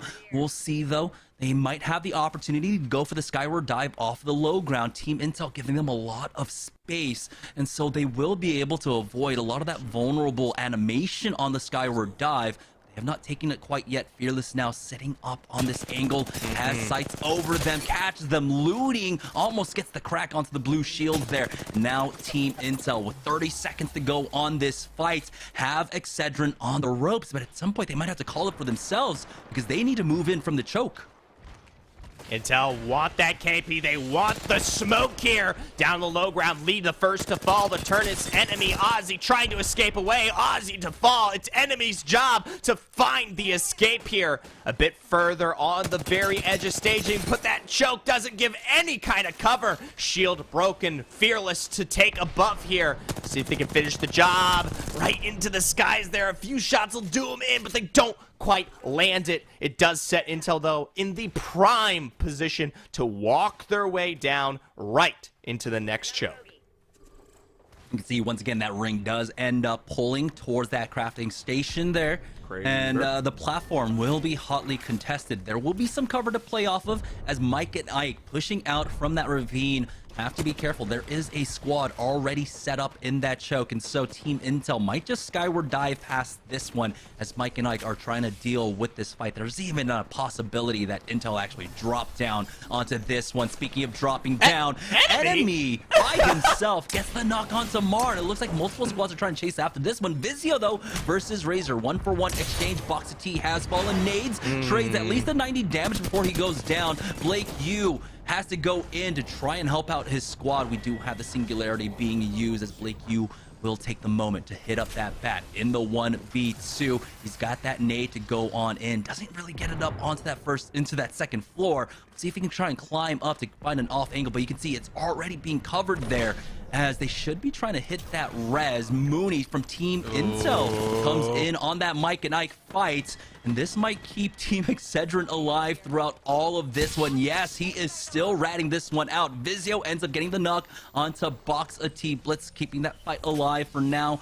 Team Intel get a beautiful pull on away. They've already controlled this northern side. They'll be able to walk this one in. You can see Mooney already there on the edges. Start a fight, though, finally peeking their heads out, and unfortunately, they were not able to use their position to farm up their evil shields. They're still sitting on blues versus reds on the other side.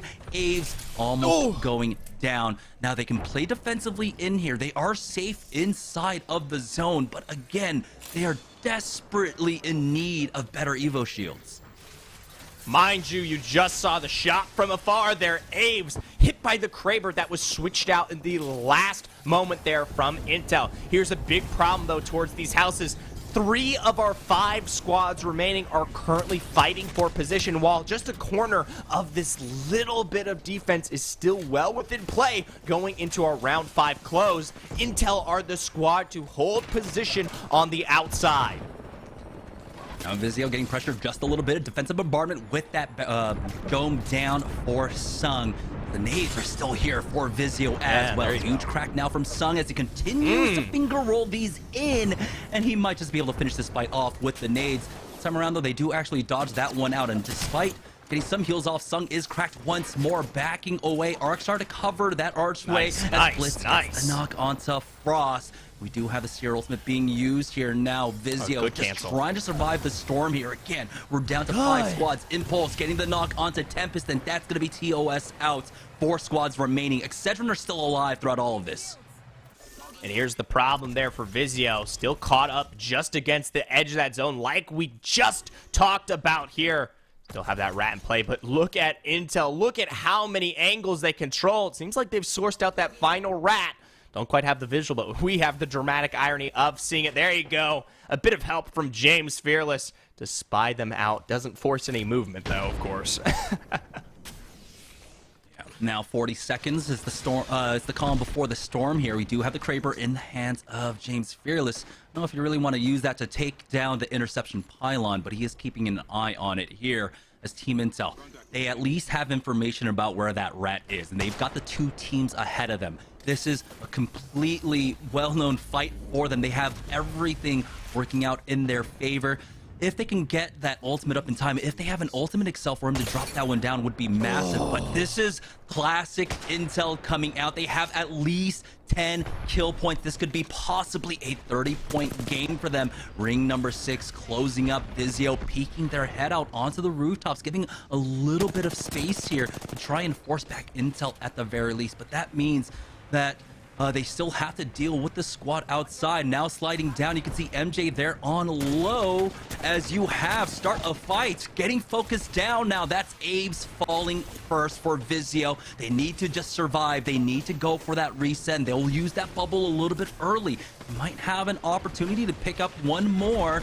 Missile storms are coming in as Team Intel are finding more kills themselves. That's going to be Patchin going down now. Vizio just biding time for that cooldown. Intel themselves waiting on their cooldowns now. They might be able to get that Seer ultimate up just in time as Impulse again keeping them at bay. You've got that Singularity coming in with that Thermite, and they're just narrowly able to dodge out on that damage. But here comes the Missile Storm. That's Passion going down, and it's just Rats trying to survive on the edges. Mike and Ike out as start a fight ends up picking that one up. Look at Vizio this on the focus. We'll see if Matt Pickett can rat this one out to 2, but Vizio ends up dropping down. Matt Pickett picks up one more. Can he pick up the kill points here to try and secure at least 4 or 5 kill points for himself as Team Intel again maintaining control over heights. Start a fight has gone down, and throughout all this, Team Intel now just about to put the kibosh on it, gets the win here in game number 3.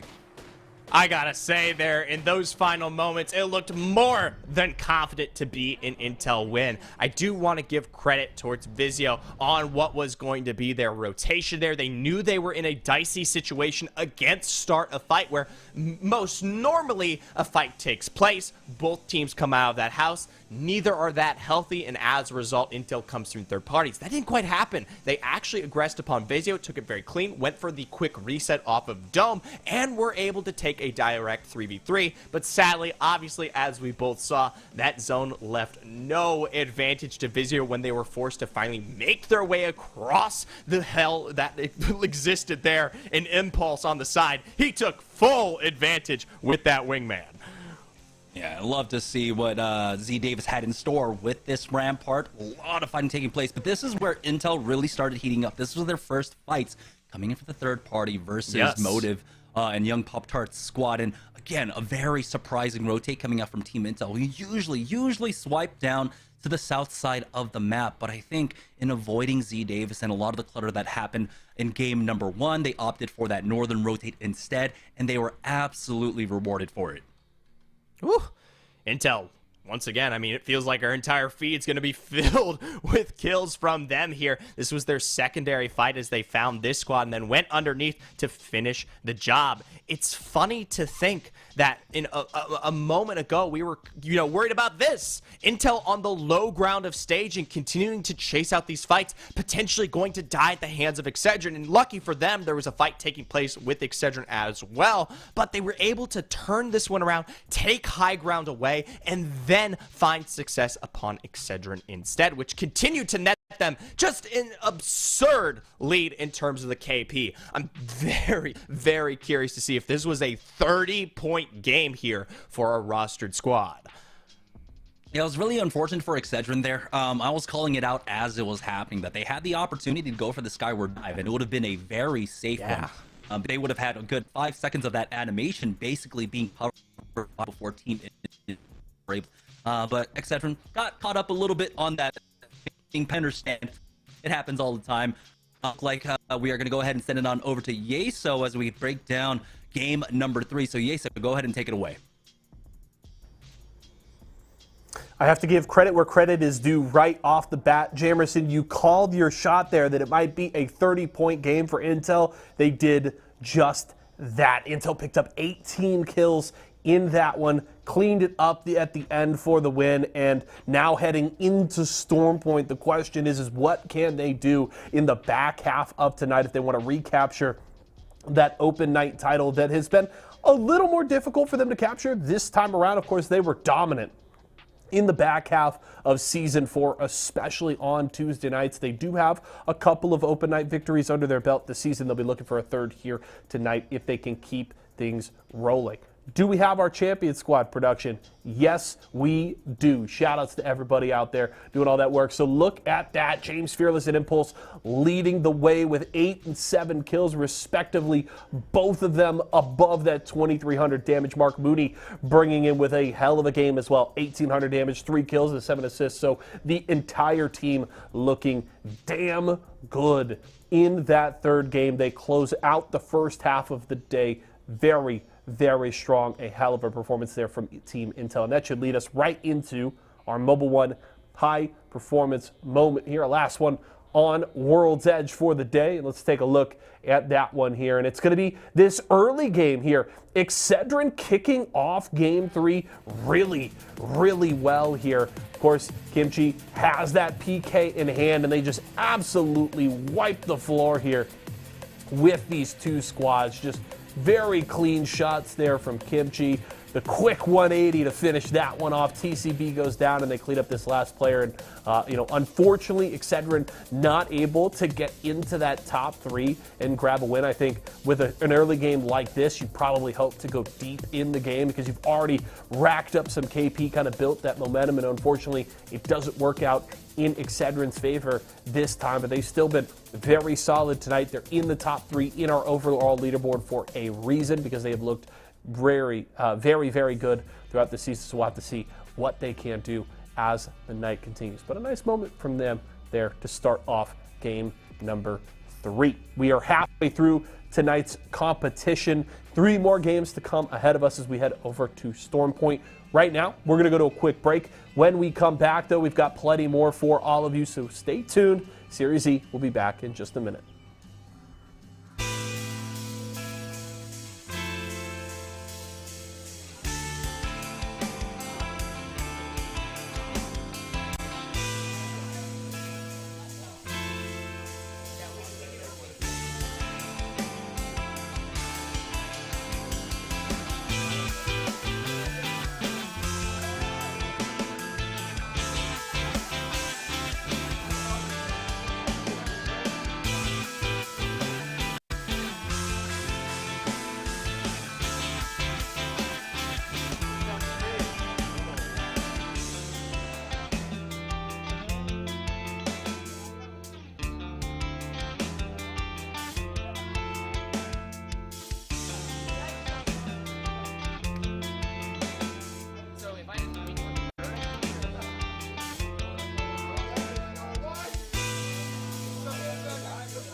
Listen up, esports should be for everyone. That's why Esports Arena's launched our own tournament series called Player vs. Everyone, where you get to compete at multiple different titles, multiple different locations, whenever you want. Just watch this and check it out. I believe we have the best Apex Legends PvE player. Oh, I think he's supposed to break in the record. Best Apex Legends player in Scottsdale, Arizona. Whoa, whoa, Tyler, hold up a second. We got someone out here in Salt Lake about to smash the record. What'd I tell you? Salt Lake City every time. PvE has something for everyone. Here in Miami, we absolutely crush it at Mario Kart. Coming to the final part. Oh, there we go. And that's going to be the top score for the day. See if you can beat that on the leaderboard. The day's not over yet, Luke. Here at Esports Arena Cincinnati, we have somebody who's going to beat the Mario Kart record.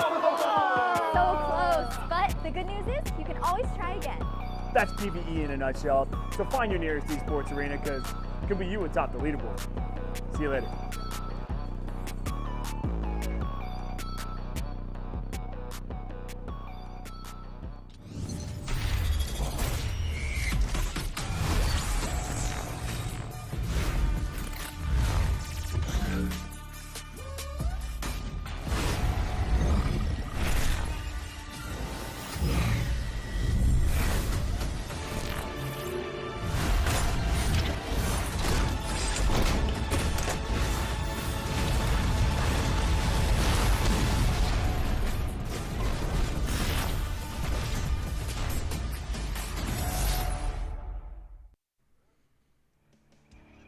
All right, welcome back to Series E. Just before the break, just before the half, we had Team Intel taking the win in classic Intel fashion with a 30-point game. Let's check in with the Mobile One leaderboard to see what that means for them. We had a closely packed top 4, top 5 heading into this one, and it remains to be so. Team Intel leading by 1 point in first place with Vizio and Excedrin right behind them with 40 points.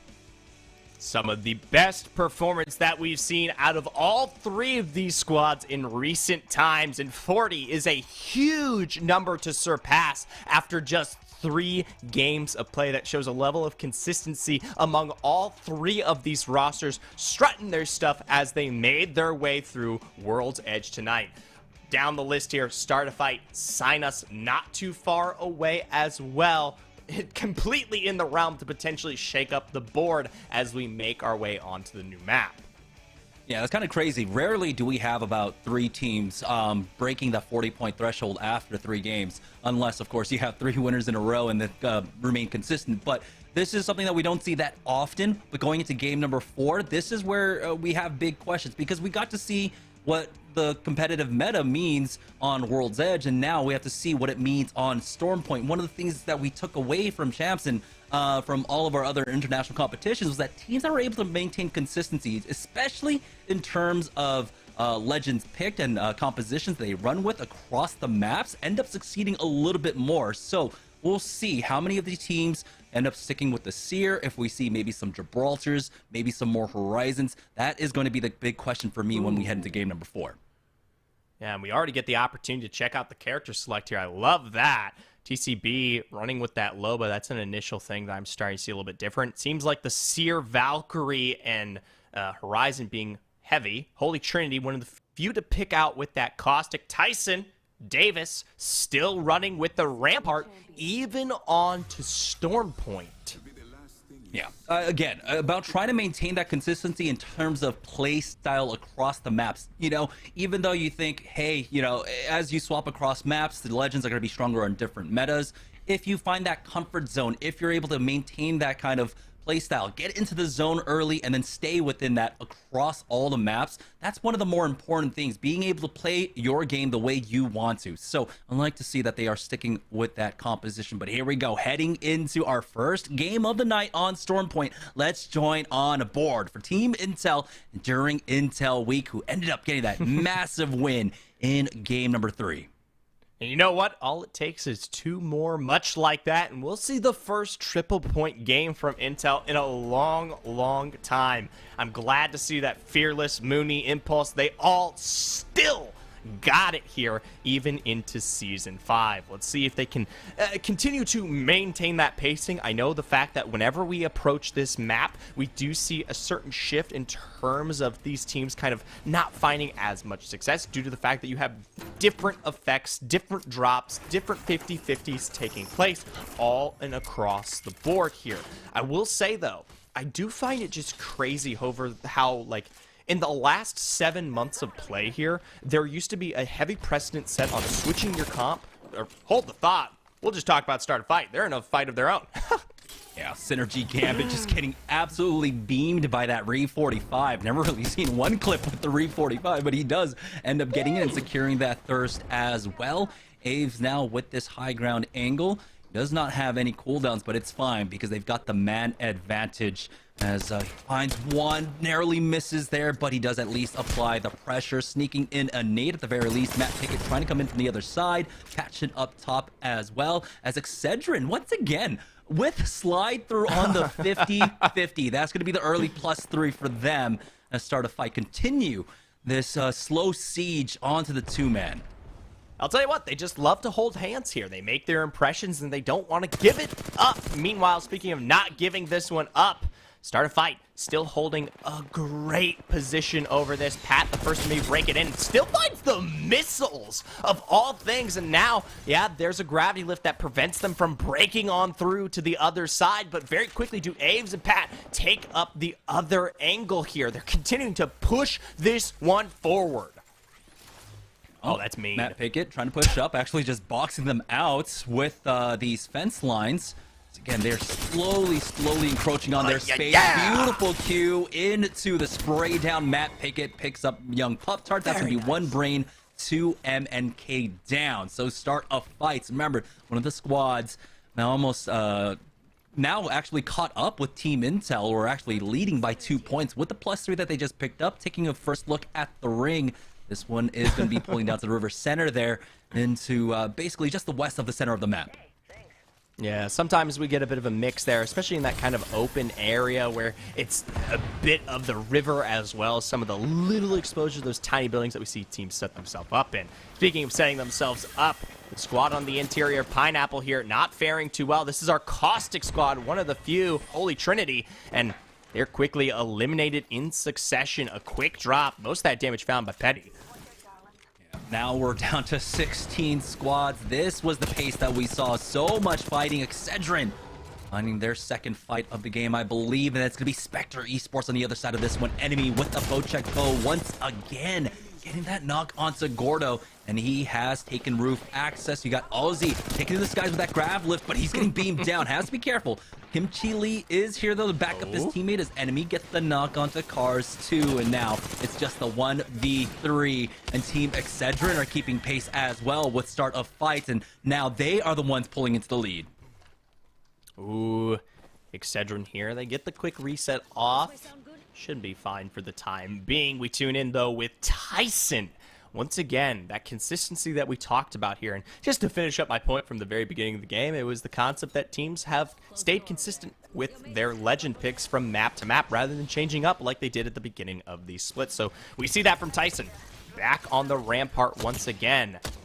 Gonna have to try to set themselves up here. This is a very open-ended area. It's definitely the ridge that you want to play at the end of this zone, but maybe not this early. Vizio looking to capitalize.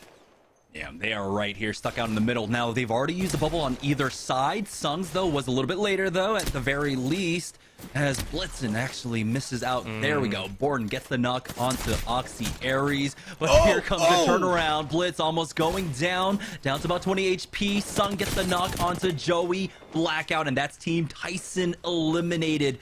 Vizio, though, it was a close fight.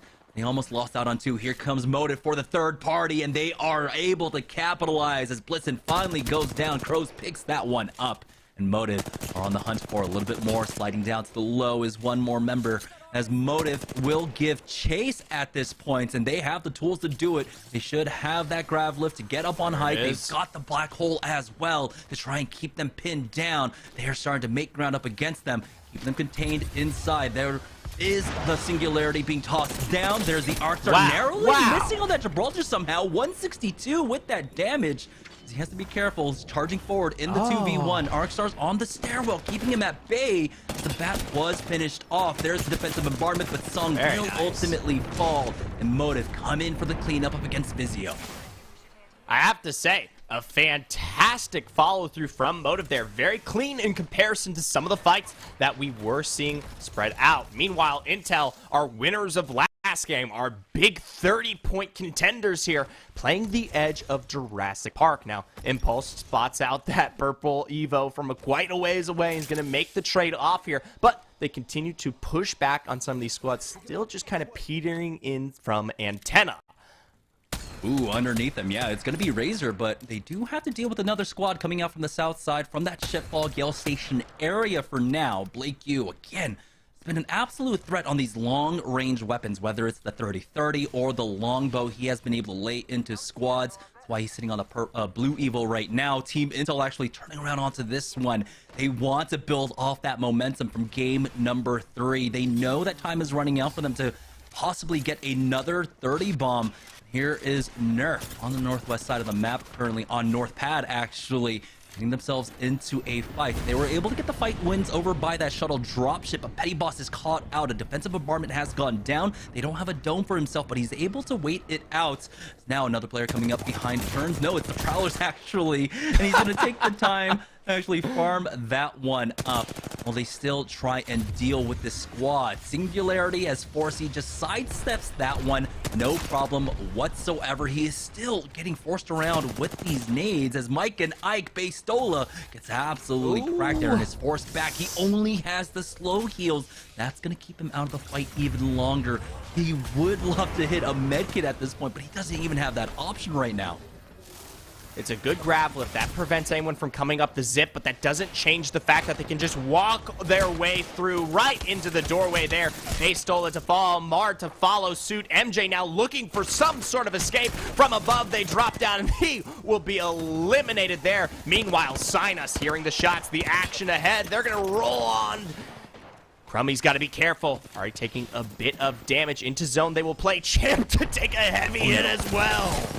He needs the heal right now. He gets the bat off, but I don't know if he gets the syringe off, and he is popping that, but he might just go down to the ring. He will sign us.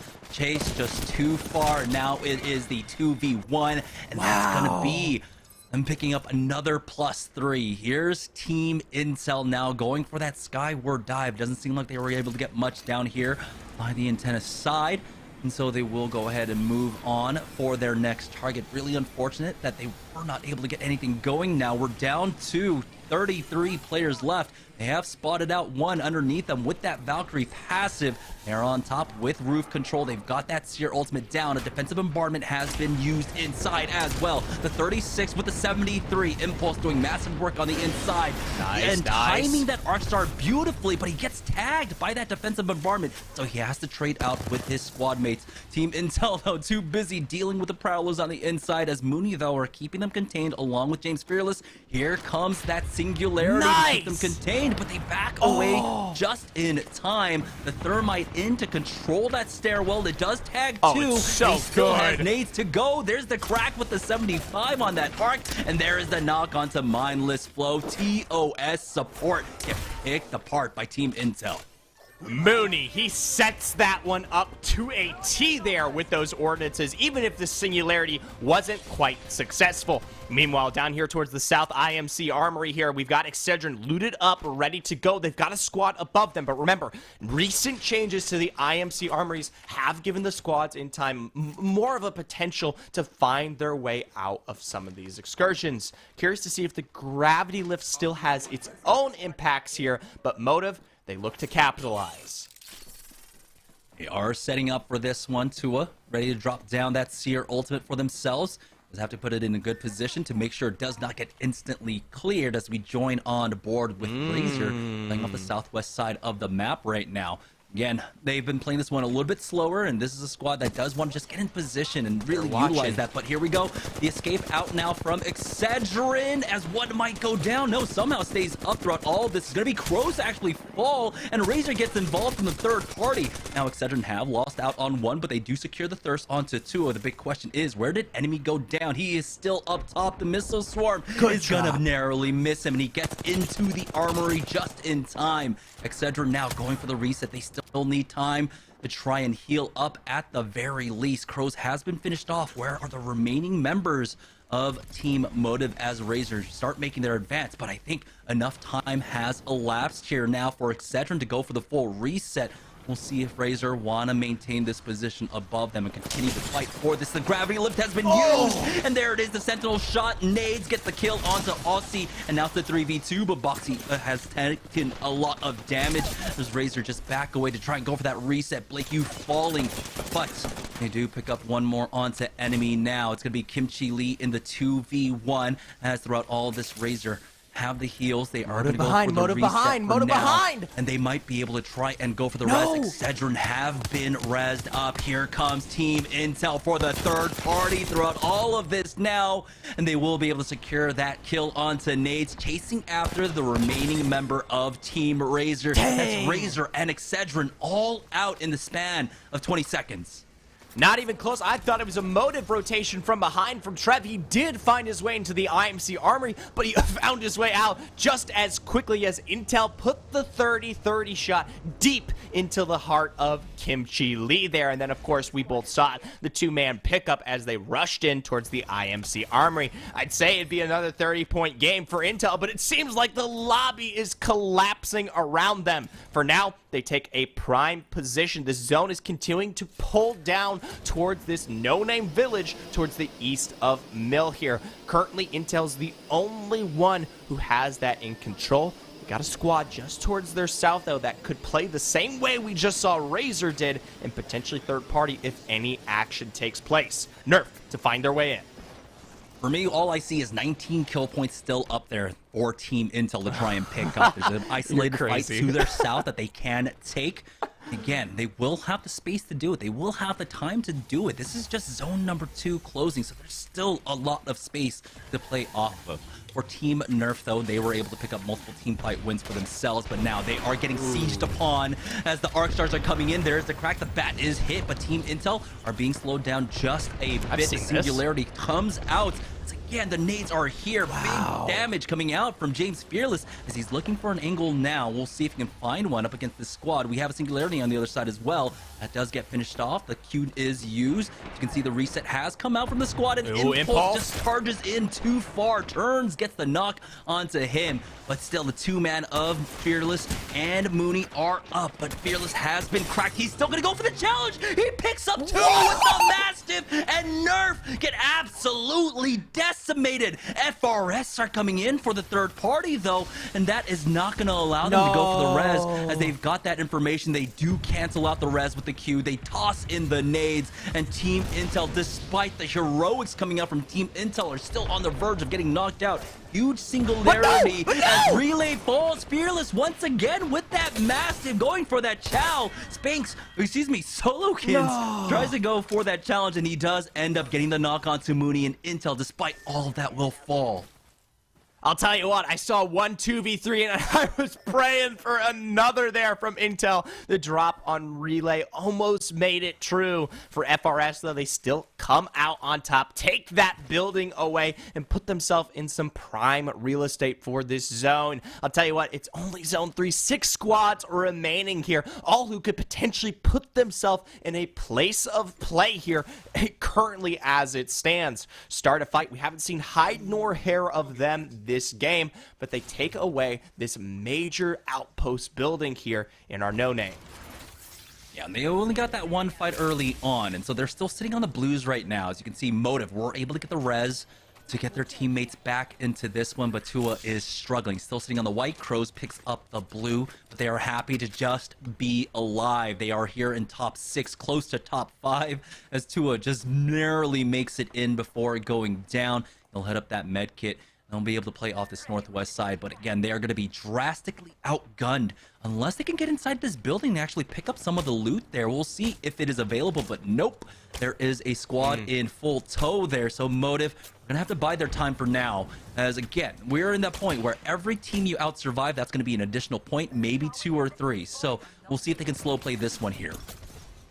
Now, something interesting to talk about in terms of the overall leaderboard is the fact that I think a majority of our, heavy-hitting squads, Intel, Vizio, Excedrin, have been knocked out as it currently stands. I'm not completely sure on Vizio, but Vizio did fall over here on the other side of the ridge. So really, it could be any one of our more open night teams, the less seasoned to come through and maybe pick this one up. Still, Start a Fight does retain a position in this lobby, and we know for a fact that they are more than capable. Yeah, they are the teams that are basically over the graveyard inside of this building. All the loot boxes are in there for them. I don't know how many throwables that they'll be able to pick up off of this, but they should have plenty of heals and everything else, and especially ammo. I think that's the most important part of this game at this point for them. Motive, though, are gifted this ring. It will be pulling up towards them, and it looks like they're trying to get aggressive. They want to turn around their fortunes here. They want to pick up some additional loot. Again, Tua is still sitting on that white armor. They are able to spot out 2 members at the very least. And what a beautiful peek out. Tua gets the knock on the G-Stat Pro. That's going to be the second one down. Snoopy going down. And now Motive. They're able to turn around their fortunes as soon as they finish this one up. That's TCB eliminated. 5 squads remaining. 4 of them full, and 1 squad playing this one out as a 2-man. Remember, it was Motive last week that found major success coming out of some incredible starts. And while they kind of petered around in a few of our games, we might be seeing an iteration of Motive that rings true to what we've seen before. For Start a Fight, though, I like this. They found their way out of the outpost and have taken towards this ridge where they have a little bit more play in terms of that next zone here. It's going to be difficult, though. We know for a fact that there's probably some squads still towards the southern end here who will be making their way up. Thankfully for Start a Fight, they have the backside of that cliff to work with, and as a result, should be relatively safe. Yeah, for FRS, though, they do have that western edge to play off of. We know that Motive's there on the northeast. You got on the southeast. That is going to be Start a Fight, receiving a large portion of this focus out from FRS, but in a moment they're gonna have to be worried about that. Never mind, sliding in. Fat Fruit Ninja wanted to get aggressive, thought better of it, and I'm glad he did as he backs away. We are in top 5 position. You don't want to throw away anything, especially when you are the kings of the hill and you still have to clear out their back. 1 sliding down to the south as they are immediately aware of it. Wow! Sensor gets all 3 of them as they continue to try and focus down that Valk, and that's going to be Patchin going down. FRS in the 3v2, getting that off angle on the right-hand side. Fat Fruit Ninja might be able to secure this one. There is the re-knock, it seems like, onto Patchin as Aves now getting turned around, and there's another team that should be Motive coming up from behind them and now Start a Fight on the verge of getting knocked out, and there it is, Motive cleaning them up. Now it's a 4-team affair. Very nice from Motive, taking the position that they had held there. I'm curious to see why Start a Fight was pressured to that degree. Maybe a little bit too early. Maybe tried to play it around the close itself. But either way, they're down and out. Now the 4 squads remaining here. Dark Star Esports, there are 2-man, and they're coming up from behind to potentially take advantage. Capitalize in just short notice. It's a big scan ahead here, but a singularity in response is going to prevent them from a rush. They need to find some sort of drop before they take it any further, and a reset like that won't allow it to happen. It's really unfortunate if Ransom had waited another half second for Icy to help 3-2-1 him, but now here comes the third party from FRS just behind them. Darkstar Esports are going to turn around as the 2-man to try and deal with this. Icy getting tagged in his legs here. He goes for that peek, and he's going to get challenged.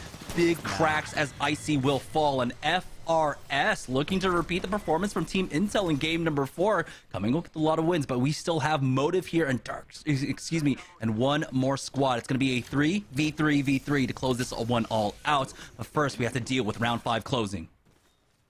For Motive, they have the biggest rotation to complete here. Now, FRS is going to be going up directly towards the northern side where this zone is pulling towards our no-name squad that we're currently looking to get that info on. This is BWC. They're the ones currently in God spot. And yes, FRS have pushed the pedal to the metal. They've started this fight off. If it doesn't go well, though, you know for a fact Motive's going to come through and clean this one up. Yeah, FRS know that this is a 3-team engagement, so they cannot get too aggressive onto it. They just use that grab lift to get that knock onto Erickson. Now here's Motive coming in for the third party, doing them a favor. So this might just come down to the 3v3. Crows chasing after the final member of BWC, but this does put them on low. They'll have the armor swaps to play off of at the very least, and FRC took massive damage there from Tua, so they have to back away themselves, going for that reset. Relay needs to heal up. Fat Fruit Ninja needs to heal up. Singularity. Finding time for Trev to come in from the left-hand side to get the blink on them to pick them apart. They are backed up into a corner. Here come the missile storm onto them, getting some connects, but Tua is the first one to fall. Slowkins picks that one up. That same Mastiff once again doing so much damage. Now it's FRS looking to clean things up in the 3v2. Fat Fruit Ninja playing King of the Hill on top of the rocks, drops down. That's Crows falling, and that should be FRS. After this 2v1 up against Trev to take the win. Slowkins now coming on in with that grab lift. There is an armor swap for Trev to try and fight into this 1v2 as Slowkins will go ahead and charge that rock. He's got the massive one shot remaining. Pulls out the R301 for the finish. FRS get the win here. Our first win on Storm Point. I have to say, it was good movement from there. They made short work of BWC and Motive. While I liked the movement, I liked the fact that they were trying to find angles that would elicit their control into getting that win. The problem was, when you take angles like that in such a widespread there, what happens is that you see FRS very quickly capitalize. I see Tua is kind of alone in his positioning, and once you have that numbers advantage, it is surefire. Still, hats off to Motive for being able to fight back into this game. Remember, they were the ones that were setting up that trap for Team Excedrin outside of the IMC Armory. Things went south. Trev had to get out of there, and he got the rest to bring his teammates back on in. So what went from possibly a 15th place exit was a top 2 finish with multiple kill points as well. So great tenacity coming out from them, really showing why, even when you're the rat, you're still playing for the win. Something surprising, though, to take note is not many of our partnered squads found great success going into this game, and we still saw a lot of the aggression that was warranted off the back end of World's Edge reappear here from entities like Excedrin, like Intel, but they were quickly capitalized on in a lot of third-party scenarios due to the nature of this map. Yeah, we did have the isolated fights, though, at the very least for them. And so multiple squads, Intel and such, were able to at least pick up some kill points. So they're keeping pace at the very least, but the leads that they had have been cut into. We did note that the top 3 squads extremely close. There were only about 2 points difference between them. But even amongst our 4th, 5th, and 6th squads, they were not too far off. So yes, this was a huge opportunity for our other teams to catch up. This was the huge battlegrounds that took place, or at least one of the first ones over this IMC Armory. Yeah, several teams here, notably Razor and Excedrin taking the majority of the heat there, and obviously Motive was also part of the action, but you already made great note of that, of how Trevor found their way out, and then obviously we saw most of these entities, the ones that survived, found their way into the village directly, where this one closed out towards some of our more open night squads, which is always a nice sight to see. And one thing to note, again, even as great as the recovery was, like you said, getting into that fight on that one building where they were at a huge disadvantage. 2 of them had just basically gotten res. They don't have the loadout that they wanted. Being able to just still force up and have the courage to take the fight that they did, that was actually the bigger turnaround point for them, because that got them right back into the game. Let's go ahead and send it on over to Yeso to break down game number 4 for us, though. So Yeso, take it away.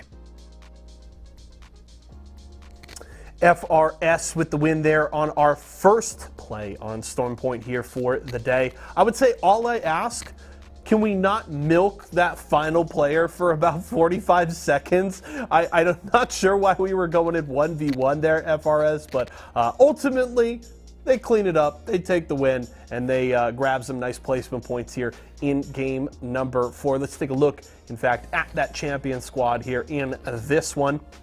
Solid performance from the team. They pick up 10 KP overall. Everybody up over 1,000 damage in Relay and Slowikins, leading the way in the kill department, but a nice team effort across the board here from FRS as they grab the win here. Let's jump into our Mobile One high performance moment, and this is a fun one. This is a look at Team Intel and just a clean play here from Mooney, getting down onto the ledge of this window to get the singularity in there, and then just laying down some beautiful nades, knowing that he's kind of trapped these players with one of their access points blocked off by the singularity, his team closing in on another, and it just means that he's able to lay down all of these grenades so cleanly to whittle away at the health bars here of this team, and they're just stuck between a rock and a hard place. And while unfortunately Intel does go down after this fight,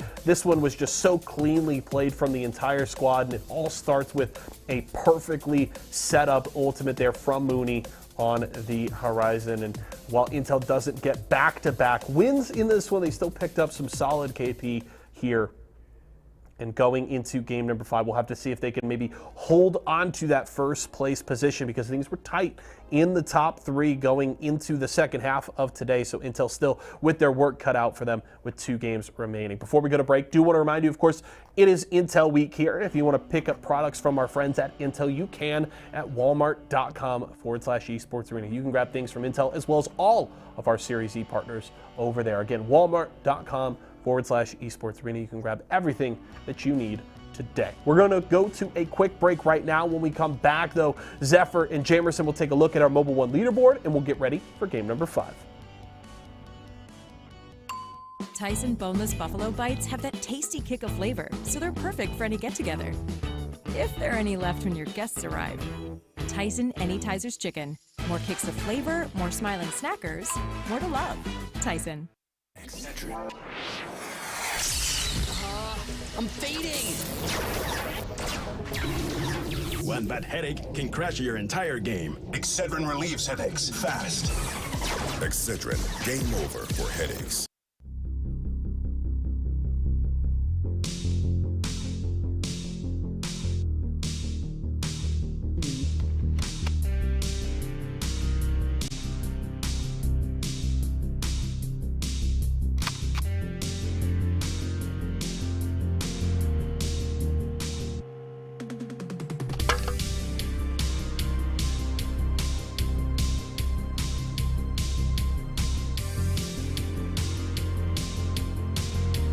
For nothing, baby. Let's get in there.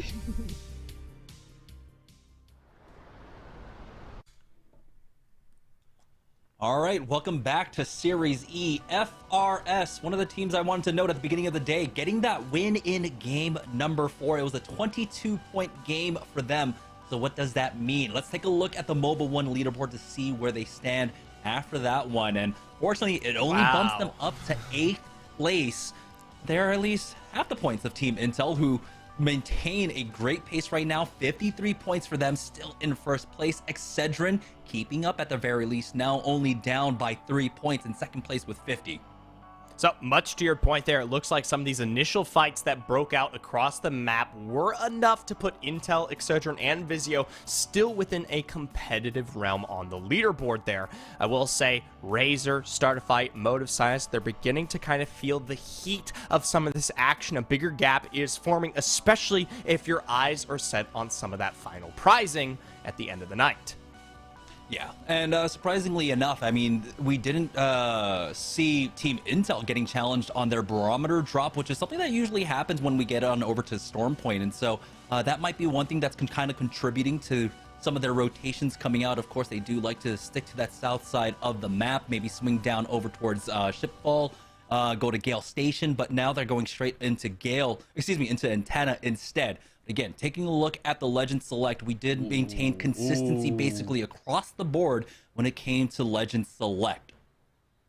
That is 2 Octanes picked coming into this character selection, both Slide Through and TOS support, who's not only running the Octane, but also the Mad Baggy as a 2-man. So definitely some switch-ups here in our open night game 5. Yeah, for TCB, I believe I saw Bangalore and Loba, which was...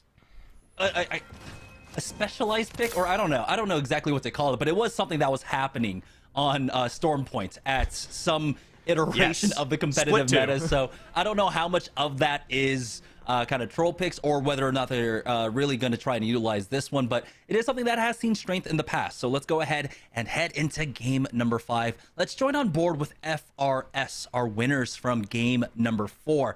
They are currently in 8th place, but with 2 games left to go, they still have plenty of room to try and catch up and sneak away a top 2 finish. Yeah, I mean, just a quick 20-plus point game for the next 2 iterations here on Storm Point would be enough to potentially surpass those at the very top, Intel, Excedrin, and Vizio.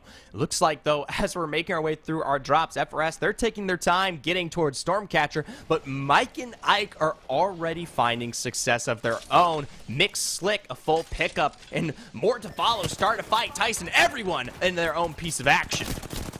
These were the teams that were involved in the 30-30 in game number 4 as well. Start a fight, though, did not end up losing out one early on, but Matt Pickett does at least trade. Mink has gone down. I believe this is a 2v1. Tyson on the verge of finishing off their fight as well.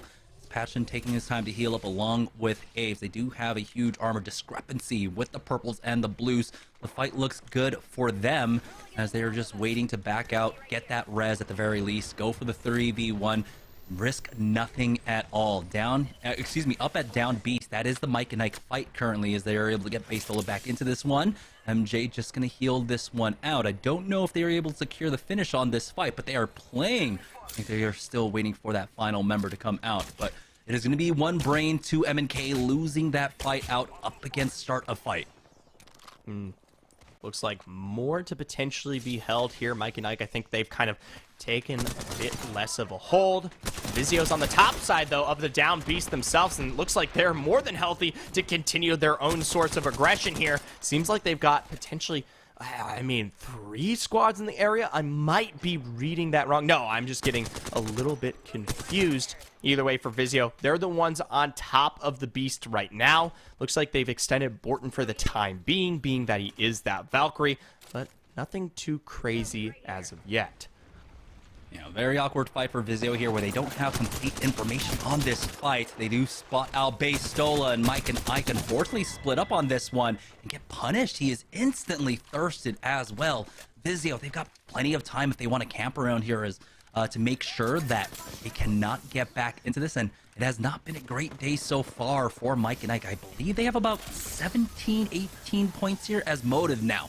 Looking for their first fight of the game here at North Pad. There's the knock onto Brandon. Spectre Esports now down to 2. Crows and Tua are right on top of them as well to give chase. You know how that's here? Using that Q. 1 charge rifle out in the distance, and they are going to try and challenge this one, taking some chip damage, but they are still here for the challenge. Trev now coming in from the right-hand side to get that flank on to that player. They continue to give chase. Motive. They're able to really keep pace, I say, with a lot of their teams. So they are still within the top 2 finish realm as Crows is on top of that hill challenging. Now there is the knock very shortly onto Cars, and Spectre Esports are knocked out. We're down to 16. And this is so far north here that it's very likely that Motive get the quick reset and don't have to deal with much of anything, which is surprising given the fact that there is the potential for a rotation all the way out there by that down beast. It does look like, though, a big redeploy, or at least a change of location, is assumed there from Mike and Ike as they pull towards the other side of the beast as Vizio was probably collapsing upon them. For now, though, we take a look at that zone, and we're getting a bit of deja vu here coming out of Game 4. Yeah, very, very similar ring. Now, it might pull out a little bit more center at this point for Team Motive. I'm looking on the minimap for them to see if they can actually escape Vizio here and get that res, or if they are even able to pick up that banner. Now, turns, though, ends up picking up a knock on to Patchen. We'll see when that fight breaks out for start of fight, if they can fight back into this one. Team Intel going for that redeploy, going dead center of the map once again like they did in game number 4. Time around not picking up any information, so they might just have to farm Prowlers for a little while. Remember, 2 25-point games for Intel, and this could be very well the first triple-point game for this roster. For now, though, they still are hunting, playing towards the outskirts of their zone. They know that just as much as I do. as they search for just about anyone here into play. Slide through, actually surviving the early game this point, as they aren't. This actually might be Excedrin on the other side of this one. It is inside of checkpoint where Excedrin dropped, and this time around, Slide through. They've got the armors, they've got the purples along with the blue on Daspukas, and there is a knock onto Infernal. So no, not Excedrin on this fight, surprisingly enough. But Slide through have to be careful on that knock as Mods ends up picking that one up. It's down to a 2v2, and Slide through it's just tunnel visioned onto that one. MJ comes in for the knock, the third party here for Mike and Ike. Daspuka is the only one up, and he's instantly gonna call it. Not even gonna try and recover the banner. He has to get out of dodge. Yeah, a bit of a shame there. Wish we could have seen more action from our Octane squad, but you've got Mike and Ike looking to capitalize there. First Starkstar swing and a miss. The second to follow through. It's going to get the drop back down onto Infernal, and what looks to be now that full thirst there rips through the knockdown with that Spitty, and now they look to potentially chase out the rest of this squad. Meanwhile, though, intel by Cascades, they finally found someone to fight, someone to look for KP with. Impulse on the lurk actually hasn't given away his position quite yet as he's taking the time to hit that bat, but Mooney and James Fearless have been tracked themselves, backing away as Impulse gets double challenged, has to drop down now, completely giving up the height, and they're getting punished for it. Impulse forced inside. It's going to be Team Nerf on the other side of this one. We do have the Seer ultimates being used along with the grab lift on top of each other as the Arcstars are being tossed in. No quite connects, and might be giving them some confidence to try and push up, though, as Horsey trying to take the angle from the side. But here it is, the rampage from the end, as Petty Boss picks up that kill onto Mooney, as he's still challenging around. He gets PK'd down. Fearless picks that one up, turns. Now left in the 2v2, still needs to heal up. Horsey has to back away. The Arcstar, their thirst is there, as Turns get the armor swap at the very least. The Micro Jones will show that he is full health as they try to challenge that stairwell. We do have the Seer ultimate getting tossed down, allowing to push up, but he gets big cracked again before Fearless goes down, and that's Intel going down with Horsey on the flank. They still need to get Petty Boss back into this. Luckily for them, though, they do have that respawn beacon just off to their west. That's a bit of shame for Intel there. I knew they were looking for some of the action, but sometimes with that level comes the risk, of course, of what you saw there. Nerf quickly picked that one up, and now we're going to be able to capitalize for the time being, whereas Intel will see their way on to Game 6. This is a big moment for some of the other teams that still retain a position in this lobby, Excedrin and Vizio especially, as they look to take away first place. Again, Motive showing why discretion is the better part of valor. Able to recover off of losing one early, picking up kill points, getting him right back into the game. Sinus have been eliminated by Crows, so Motive picking up another kill point for themselves. Again, more top-off loot for them as Mike and Ike find themselves on the verge of a fight. There's the first melee. MJ getting ready to go ahead and try and abduct him with that singularity, but throughout all that, Mara actually taking so much damage from behind. Slide through, ultimately go down. That's Mike and Ike to pick that one up. Over the mill side, more teams coming in. That's going to be Motive this time around. They know not reset quite yet.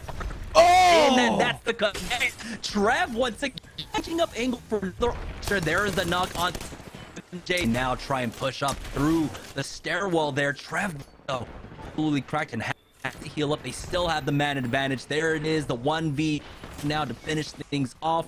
Crows should be able to finish him, and that's Mike and Ike out. Motive coming up huge so far here in game number 5. It's a big return for Motive, something that we did see at the start of Game 4 here. We'll see if they can continue it forward. Meanwhile, we check back in with our winners of Game 4, FRS, just holding the very edge here of Stormcatcher. Haven't made much of a move away from it, remembering that this is their drop spot. Seems like they have put some pressure down on an opposing squad, but even with that habitat, haven't quite found the rest of them as of yet. There they are, back end of the pillar, knockdown shield available as well. Relay continuing to put damage down. That's going to be it for Icy Shot with the full thirst, and this should give them the opportunity to send it full forward.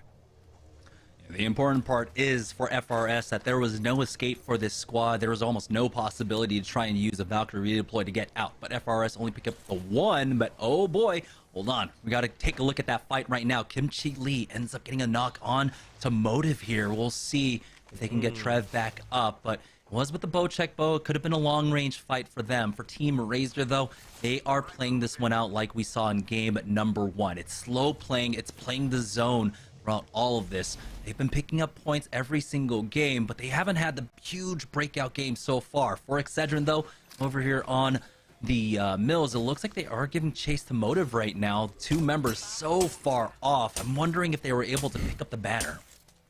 It is just crazy to me, by the way, how far each of these teams are playing towards the edge of this zone. You know, usually a discussion for us would be to start talking about where is this one pull, where are these squads going to set up? That doesn't seem to be the case anymore. A lot of the play across the map has to do with just sitting on the outskirts of the zones, holding edge, playing the very, very cusp of it, and picking up the 3KP when you are able to do so. Yeah, one of the few teams that have been playing zone, like we said, was Razor, who we were watching just beforehand, and they're basically the only team to do so. We are already down to 12 squads, almost half the lobby, especially in terms of player numbers. We're down to 31, so teams are still recovering. 5 players are currently missing out off the map. We know that for Motive, there is 1 player gone, and then that must mean there's a rat running around somewhere. Nerf, though, playing off the edges. I believe they were on the tails of Excedrin on the mill side of this map, just applying a little bit of pressure. Well, zone closes in here, and this will just barely cut off that little bitty rotation on the western end. So for Nerf, looks like they might be trying to take up position on the other side of the rock, but Excedrin, they're going to try to see what they can do in the small time they have available. Now, this is a big split. Enemy is extended quite a ways away, and while he will find that crack, they do have to be careful. Separations like this has been the bane of some of these teams' existence, but Excedrin, they finally group back up. Yeah, again, they're able to utilize that Seer passive so well. The 91, the 39, almost getting the crack. As there it is, Kimchi Lee getting the knock onto Forcey, and Excedrin will go ahead and try and push through this one, clearing out all that. Petty Boss will be the next one to fall, and Kimchi Lee has been absolutely expert. It's like Robin Hood with that bow, picking up 2. Now Excedrin own this hill. They know that the ring is pulling this way as well. A quick finisher, by the way, on to Forcefoot there, and you get the reset on your shield for a second's notice. Looks like this squad didn't go quite the ways of into zone, more directly back towards these buildings where we saw that last game kind of finish out towards. You can see double bow check in play here. Enemy and Lee looking for shots, but it'll be Aussie with the 301 that finishes the job. Bullet for a bullet. Yeah, slow and steady for Excedrin. They're picking up kill points left and right. It's not massive team fight wins, but they are getting the kill points, which is the most important part right now, especially with Team Intel getting knocked out. This is Excedrin's time to shine, for them to pick up the lead. Here is start a fight. This is one of the squads currently playing this one out as a duo. Kimchi Lee will get that thirst on to Petty Boss. For start a fight, though, we know how well they can play as a 2-man right now. They do have that Seer at the very least, so it's going to be hard to get the drop on them. There's a Kraber out for Aves here, missing that shot, but still, he's going to put fear onto this side of the map of the Kraber at the very least.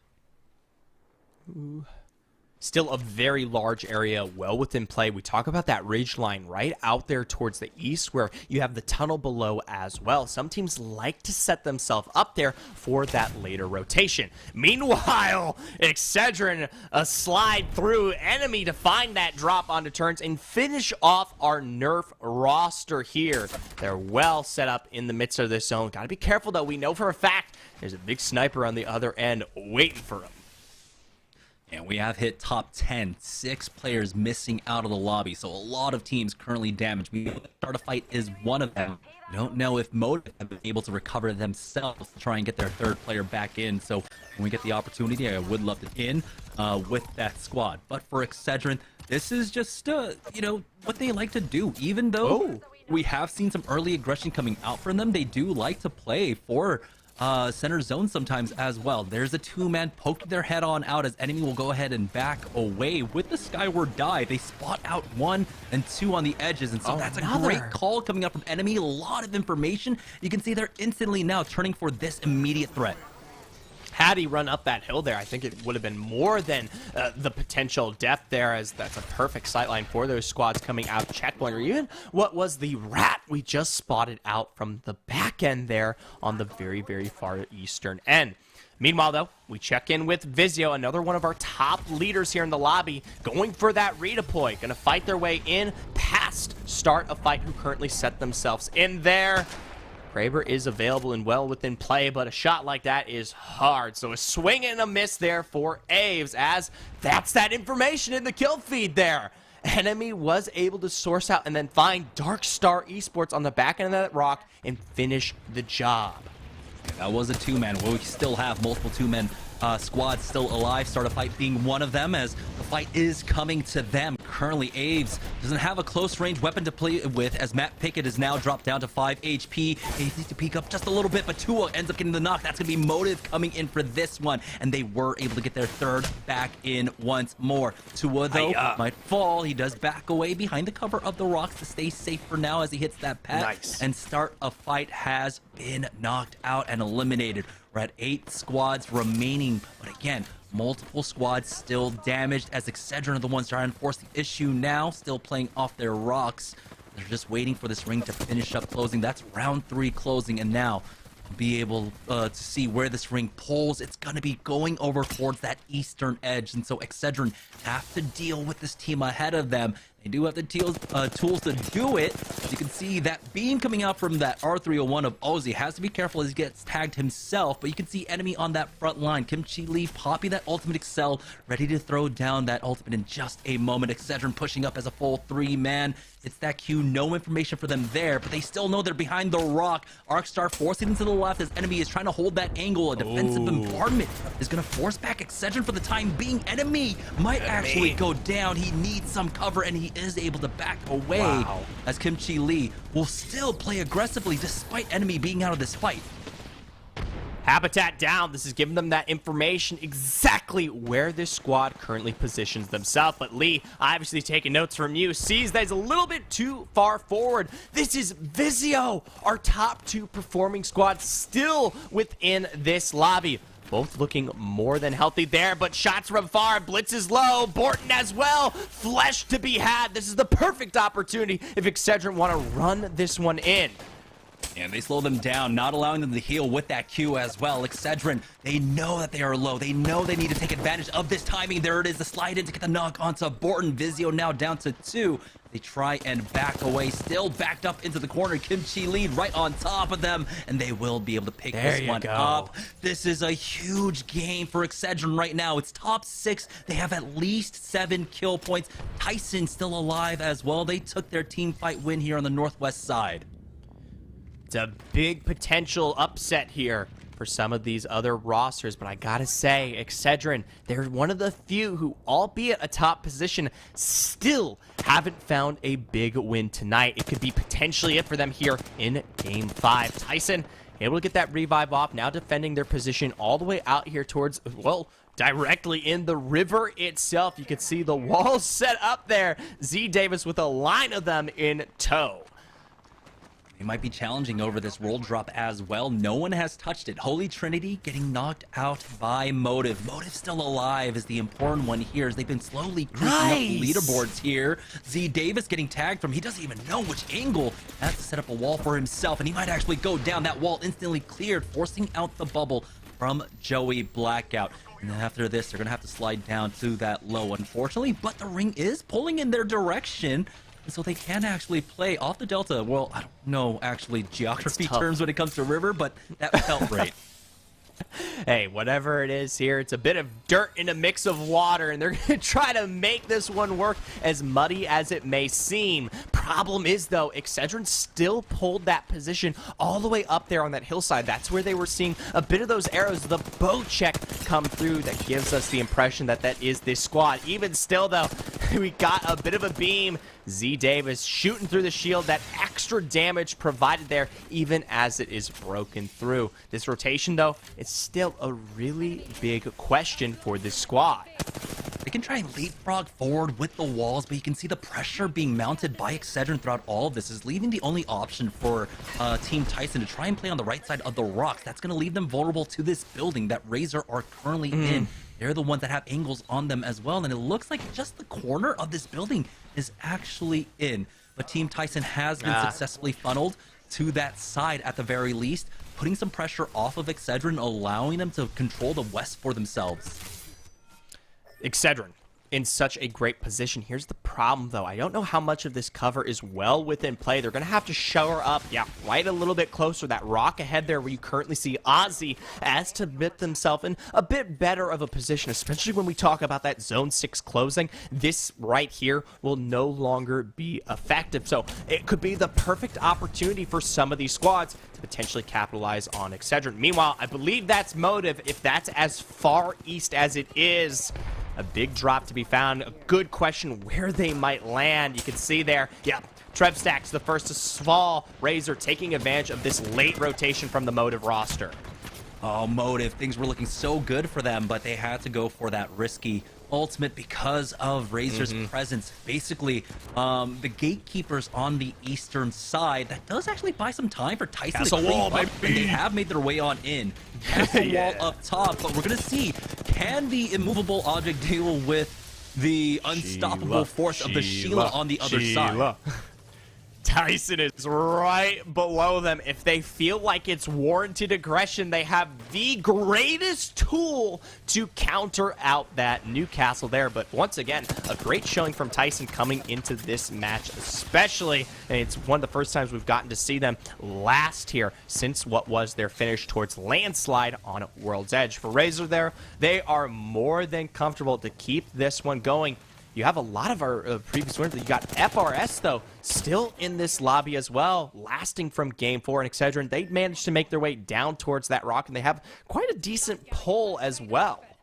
Yeah, you can see basically the last three teams in this lobby, or the other three teams that Excedrin are facing off against right now, are funneled on top of each other. Tyson probably has the most room to work with, which is why Excedrin is putting so much focus on this side. Tyson have been basically moving around their map dependent upon what Excedrin have been doing. And here it is, the final ring closing. But there's going to be a lot of time. You can see this slow ring. It's going to be about another minute before the fighting breaks out. Well, here's what's going to happen. Razor forced to drop first initially. Whatever fight breaks out, probably between Tyson and Toe there. FRS have that building for quite some time, so it's going to be whoever funnels through as they get beamed from that chokehold on some of those doors if they don't come outside, which I don't think they will, given that you have Razor just behind them there. So look to see. It's going to be potentially probably Excedrin who capitalizes here on the very, very edge. Oh, there's the peek out from FRS, getting two knocks. Boxity and Blake you down. Nade's the only one up, and now he's going to try and rat this one, but in just a moment, you'll see Tyson on the other side of this one. Oxy Aries dropped enemy onto two members of Excedrin, and now Team Tyson forcing the issue. Knockout Excedrin. Team Tyson need to go for the reset, but here comes the singularity from FRS. They know the numbers advantage here is in their favor. They just have to deal with the rat behind them. But Tyson getting a huge moment of reprieve with that dome down, and FRS lose out on their opportunity. Z Davis with the Sheila is mowing through FRS. Team Tyson now just need to finish off the rats, and that's going to be the Tyson win in game number 5.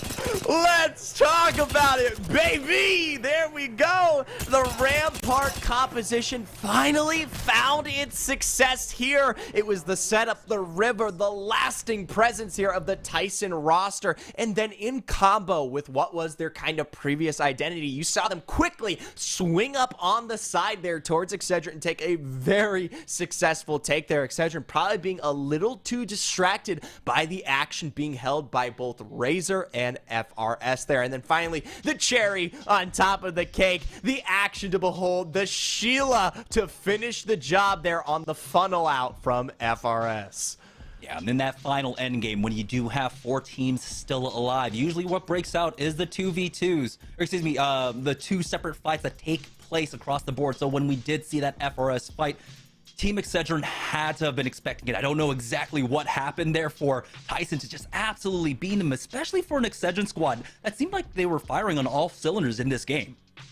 Yeah, I mean, they held a great position, not just there, but back when we were talking about the Ridge itself, where they went up against someone who's been having a great night, Vizio, and were quickly able to shore up that, as well as Darkstar Esports all the way out to the east, and several more squads for themselves there. So definitely a high presence of KP, albeit maybe not the win itself. So once again, great points on the placement, but not quite that final hitter we've been waiting for with this Excedrin squad. Still, though, Excedrin are keeping pace. That's the most important part, and we know that they got kill points, especially for a squad that needs to keep out for multiple teams behind them, Motive being one of them, who were having a great game. It's hard to tell exactly where your team stands when you have anonymous mode on, but they are playing like they're playing for the win every single game. So it's great to see that. Nerf were having a stellar game themselves until, well, Excedrin came at them. Yeah. Well, for now here, we get a few other iterations. Some of these other squads taking a little bit more early fights than we had expected, especially after what seemed like a bit slower of a game for Game 4 for some of these other rosters, given a lot of the presence towards the western end of this map, a lot of it taking place towards the east of Mildair, but also down towards the Downed Beast itself and into Checkpoint, where most of those fights took place. And now it's going to come down to one last game. But before we get into the final game of the day, we're going to send it over to Yeso once more to break down a game number 5. It's been a pretty fun night so far. And I want to say, as somebody who had to watch last Tuesday night's competition that was just kind of all over the place, we haven't fully recovered from that, but it seems like teams have slowed things down just a little bit. And these games have honestly been pretty entertaining front to back so far today, so I love that. Let's take a look, though, at our champion squad here for game number 5, and Tyson using that Rampart pretty damn well so far today, and it gets them a win here in game number 5. They started off pretty slow today, but they have really ramped it up here in these middle games, and we'll have to see what they can do in game number 5. But they come into this one, not a huge performance in terms of KP, but they pick up 9 for themselves, which is a 21-point game, which should have them right in contention at the top of the table. Everybody contributing in the damage and kills department, and you love to see that. And it's all honestly just always cool to see a team bringing in a new wrinkle in terms of team composition and succeeding with it here. And Tyson have been able to do that so far today. Let's take a look at our Mobile One high performance moment here for game number 5, and it's a look here at the very end. 3 teams still alive, and Tyson coming in to clean things up. Z Davis down, so they didn't need the Rampart here at the end. It was just the clean beams there. I am, certainly a lover of the 3X on the R301, and it pays off here as Oxy Aries just does not miss. One knock there to clean up FRS, and one more here at the end to grab the last KP that Tyson needed to grab the win. So well played there from Oxy in the side of Team Tyson, who are, of course, trying to get the climb going. They're on the outside of the top 4. They've been solid this season, and they are, well within range of competition, but they do sit behind Intel, Excedrin, Nerf, and Vizio. So nights like these are important to get themselves climbing up those standings and trying to threaten for a top spot. We'll see if they can do that and more as the night continues. I do want to let you know, a reminder, we talked about a little bit last week, but since tomorrow is the final Wednesday of the month, I wanted to remind you folks that if you can, if you want, if you love fighting games, go out to your local esports arena tomorrow night and compete in Wednesday night fights at your local esports arena. You can use exclamation point locations to find one near you, and we want you to do so because we are partnering with the Alzheimer's Association. The final Wednesday of every month, we are giving 50% of the proceeds from Wednesday night fights at our local esports arenas to help end Alzheimer's. So go out, compete, have a good time, and support a good cause. We're going to go to a quick break right now. When we come back, Jamerson and Zephyr will have you ready for our final game of the day.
All right, welcome back to Series E. We have one last game here, so let's check in with the Mobile One leaderboard to set the stakes. Remember, we have only $500 on the line for the top 2 teams, and currently those 2 teams are Excedrin and Team Intel. Hey, props to Excedrin. It might not be the wins we've expected from rosters at the very, very top, but they have shown out and showed up in all 5 of our games here tonight, and I'm looking to see them confidently pull away with our final one as well, and hopefully the win they deserve. Yeah, it's a 13-point-something average points per game for Team Excedrin, which is absolutely stellar. Team Intel trying their best to keep pace at 54, but Motive, Vizio start a fight. Hell, you can even say maybe even Razor and Tyson are in the runnings for at least top 2. So this last game is going to be immensely important for these squads to get that extra little bit of bonus. But Team Excedrin, with the work that they've been putting in, have that comfortable 13-point lead heading into the final game. Well, with all that being said here, I am curious to see where our zone will pull, because a lot of the impressions that I've seen from these last games have been very similar due to the fact that zones 4 and 5 have been, well, identical here. So hopefully for some of these other rosters who have had maybe a bit of a rougher game, they'll get more of an opportunity if this one finds its way somewhere else. Yeah, I mean, one of the things we've noted is that for a lot of their squads that have been wanting to play Edge, which is, I don't know, 75% of the squads, is that you generally typically favor rings pulling far away from you. That gives you more time on the edge to try and find teams on the rotation. So you don't really want the rings that end up pulling very close to you, which is one thing that's been happening for a team like Team Intel, who we've noted have been wanting to get these fights. They drop that barometer. Well, the ring is pulling basically 200, 300 meters to their north. So it's not favorable in that regard. So maybe if we get a northeast pull, this could be the kind of turnaround point for Team Intel when it comes to Storm Point, because even though they have been getting points, they haven't been able to recreate that 30-point game that they were able to get earlier on today. And for teams like Motive, the surprising thing to me is on this list, I've seen a really strong progression for squads like Vizio, Intel, etc., kind of finding success game to game to game, whereas Motive have really only had, 2 star-studded performances that have net them the majority of their points here. One fantastic, catch-all win here in Game 6 would be more than enough, and we know they're capable. It's just one of those rosters that kind of has the highest highs and the lowest lows, as it seems in our open night.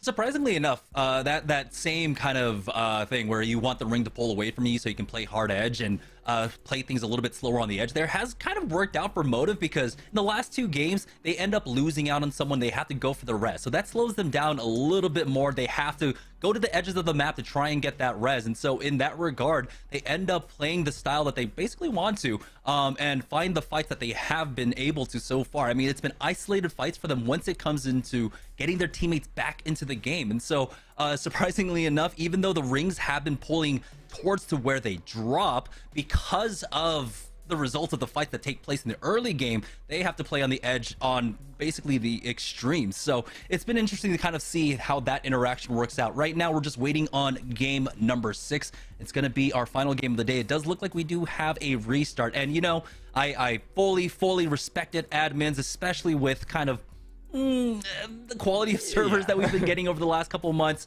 Going for the restart is something I definitely recommend. Well, with that being said, we are going to take this one to a short break, and when we come back, our final game of our open night.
right, thank you so much for sticking with us. It does look like this lobby is stable, and that is exactly how we want it for this final game when so much is on the line and we have so many teams vying for the top place finish. Excedrin currently are lobby leaders with a nice, comfortable 13-point lead, I believe, over Team Intel. Taking a look at the final Legend selects for this last game. Unfortunately, maybe two teams might not be in, but we'll find out in just a moment as we head into this final game of the day. Well, with that being said, we're going to jump in with our winners of the last game here, Tyson, in just a moment as we make our way across Storm Point for one final time. Before we went to a break, let's remind you that there is still a heavenly lead held by Team Excedrin as it currently stands, albeit they have not found their win. So definitely the bar to watch out for here as we make our way through our last iteration. Yeah, Tyson with a very successful win. I would love to see it, especially when someone picks up a new legend or a legend that we don't get to see as often in the competitive meta. And so, you know, bless Z Davis. Bless Z Davis for gifting us with this one. But here comes their drop. And we'll see. I believe that they have been getting into 50-50 fights off the rip. So we'll find out in just a moment if they are getting contested once more. Yeah, I actually chatted with Z Davis in the middle of the games here because I was shocked. I wanted to know why, and he said he thinks there's a level of the passive play style that they like to work around sometimes, that they think Rampart is something they can capitalize with, and they said it's notably a counter towards Horizon in certain scenarios.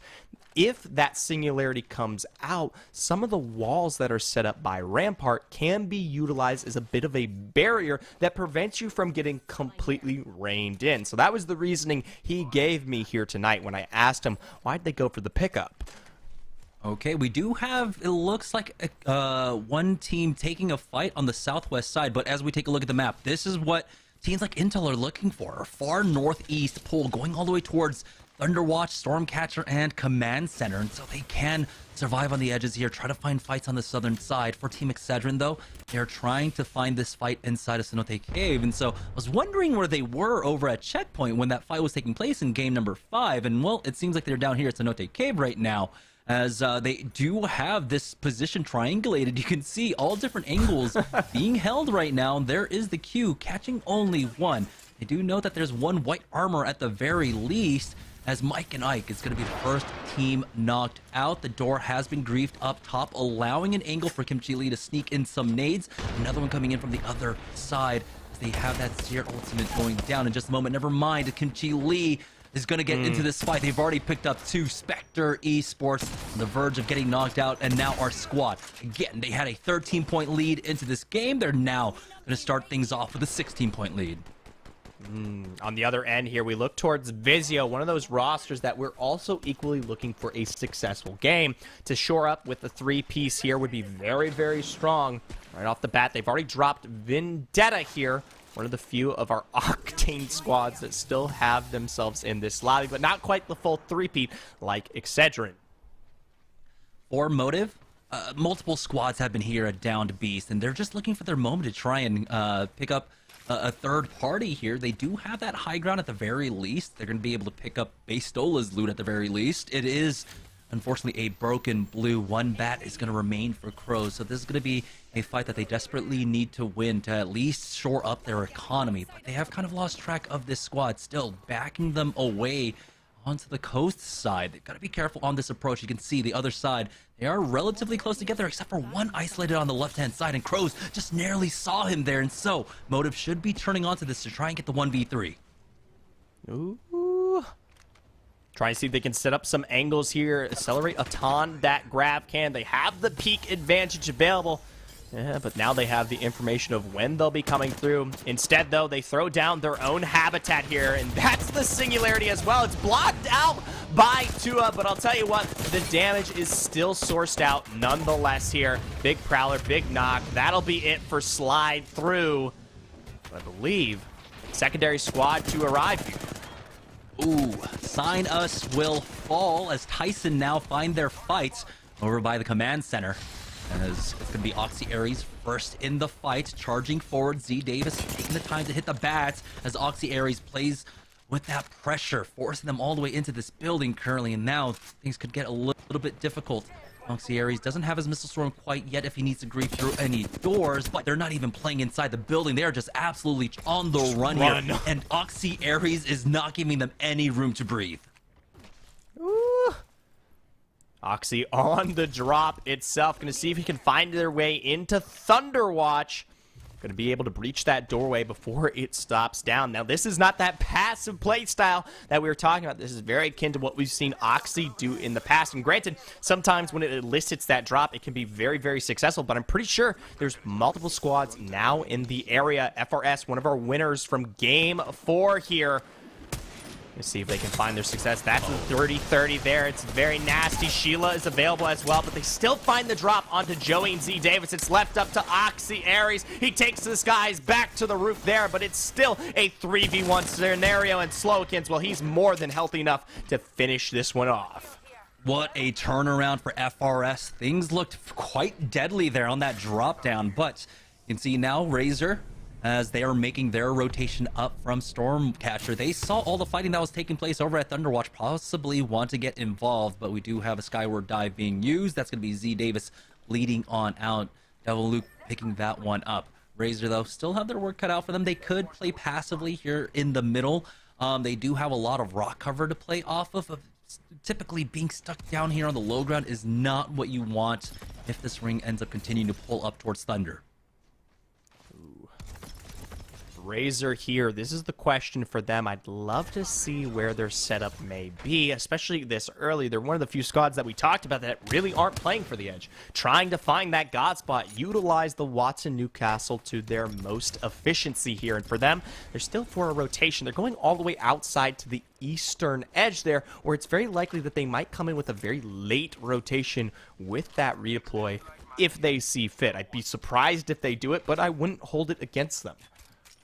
Yeah, here at High Point, Nerf just taking the time to loot up a little bit more. Unfortunately for them, they're still sitting on a white onto 4C, and they haven't had an opportunity to even try and farm anything off of maybe even Prowlers here. So it's going to be the Skyward Dive coming out from them to try and maybe make their way into Thunderwatch, but at this point, they're not getting much information off that Valkyrie passive quite yet. They're going to slide past Lightning Rod, spotting out one, getting shot up while they do it.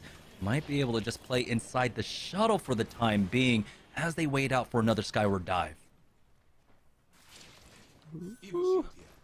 Inside Pineapple, I guess they'll just set up here for the time being. Remember, Nerf, I believe, still slightly in the range. It's going to take a massive game from them if they want to be competitive in the top two. And sadly, I guess moves like this really aren't going to be what source out a victory like that. There's still... Oh, I was about to say 35 KP on the map, -3, but it's actually 36. Again, it looks like one of our squads who were taken down did manage to get their teammate up, so everybody in lobby in full force here.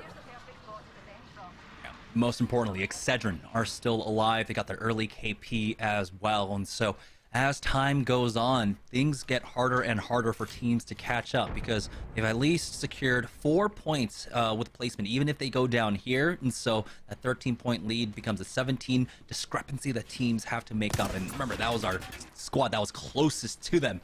As 4C takes a peek on out, he is greeted by at least 2 players on the other side of this one, so Turns is going to swap away. Now things look a little bit dire for Nerf. They're starting to slowly run out of economy. They're down to 1 bat for 4C. We knew things were bad for them coming in to this rotation with the white armor, so it's just a matter of time. For Team Intel, though, this is the squad that's trailing behind Team Intel, excuse me, Excedrin, close behind.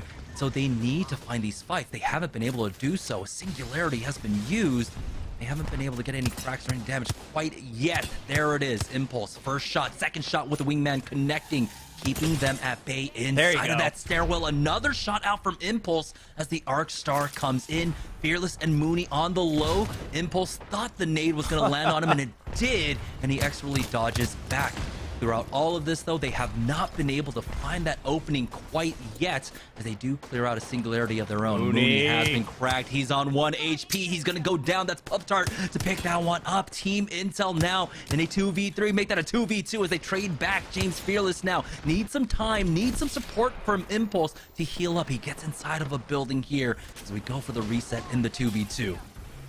There you go, micro drones out. They'll find a connection here. That's information to work with, but it's not preventing the aggression from Mank onto Impulse there. Can't quite finish the job with the flatline. There you go, PK to the upper end, but now you have to defend against the strength of one here. James Fearless onto that low ground, the climb. He has that PK ready and raring to go for when it comes, but can't quite pull it off there. Mank able to finish off Fearless in that final knock there. Meanwhile, Excedrin looking for the source of their own kills, continuing their own aggression. Hey, that's motive.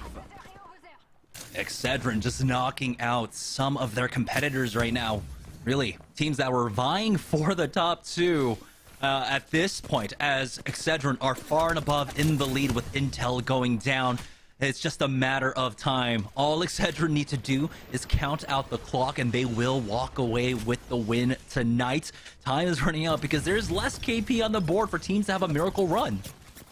Yeah, for Excedrin, we know they're more than consistent enough to put themselves in a position towards that top 5, where placement also really begins to knock at the door of some of these other teams' points standing. So, seems like a fleeting chance for a lot of these squads like you bring up. Razor, they have continued what was their Eastern rotation. It wasn't a redeploy like I may have expected here. They continued a little bit further north to play right up against the cliffside, which is perfectly fine. They have the setup available with some of these exposures, and when they need to force their way, what I assume will be onto the Stormcatcher, or my apologies, Thunderwatch itself, they should be able to get that castle wall off successfully.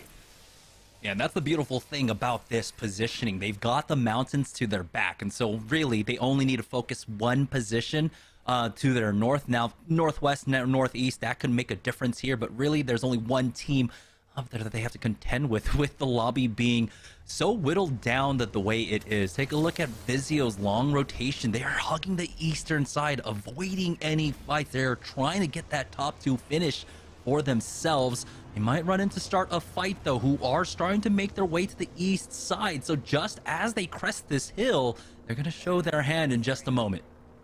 And for Vizio, here's the problem. We know they're in top 3 contention right now. Intel has fallen, which gives them a little bit more comfort. Problem is, Excedrin, I mean, they don't know this, but they've been picking up KP across the board, ballooning what was a 13 into a 16, now to an 18, 19 point gap. Meanwhile, though, start a fight to meet Vizio here. They've already found one break. Gravity lift into the sky. Doesn't quite get what Matt Pickett wants there, but he finally finds what he needs. But it wasn't enough in time to prevent the heal up there. Habitat down, but a defensive bombardment probably stops their onslaught.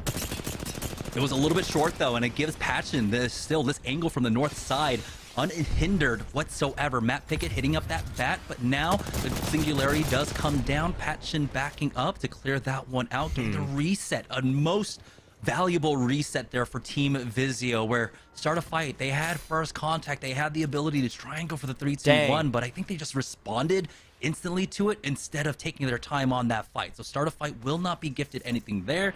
Vizio will still alive. They'll back away. We got to fight, though. Holy Trinity on the verge of getting knocked out. That's going to be 1 Brains, 2 MNK to pick that one up. The big question is, will they be able to get this res? Yeah, it's the second time we've seen that roster put themselves in a position where last time it was taking out Intel here. Now for Razor, they heard some of the shots down there towards the south in that fight between Start a Fight and Vizio, and they made the rotation to potentially make sure that what was going to be a potential rotation through zone there didn't come through. So now they feel a little bit more comfortable. The big question I have here is that making this rotation, or at least into what is Thunder, or my apologies, no, Thunderwatch there, it's very difficult. Obviously, you have some of the best defensive legends to make that gap closer a little bit easier, but most of the time here, we see a lot of these squads tend to kind of rear themselves right underneath the POI itself, which can be very dangerous. If I was Razor, I might actually say go for that redeploy. Put yourself in the best position possible, essentially, since this zone is pulling much further north away from that POI than expected. Now, TCB, they've got the Mad Maggie in tow, so I would love to see a little bit more out of them. Don't get to see her as often in competitive. They do have, looks like a small sliver of the corner of this building actually might not be in for them. They are going to be forced out in just a moment. Luckily for them, though, it's going to be ring number 3, so it won't hurt too badly for them to just soak a little bit. as they try and decide which side of this valley that they want to play on. Do they want to play inside towards the cave, or do they want to play a bit more on the open? Here's Razor, though, taking a fight up against FRS. It looks like they did go for that skyward dive, and now they're getting punished for it. Blake's gone down, but he's at least inside covering that door. Unfortunately for them, they are without a seer. They do not have the same kind of information, but FRS is giving them some space. There might be a moment for them to get Blake back up. Yeah, might be covering that high ground, seeing that squad that might be pushing up from the low ground. This is a very surprising turn of events. Blakeu is back and well within play, and Boxy providing defense of his own there with that charge rifle. Maybe they put more damage than we had expected onto FRS, preventing them from going for the full dive there.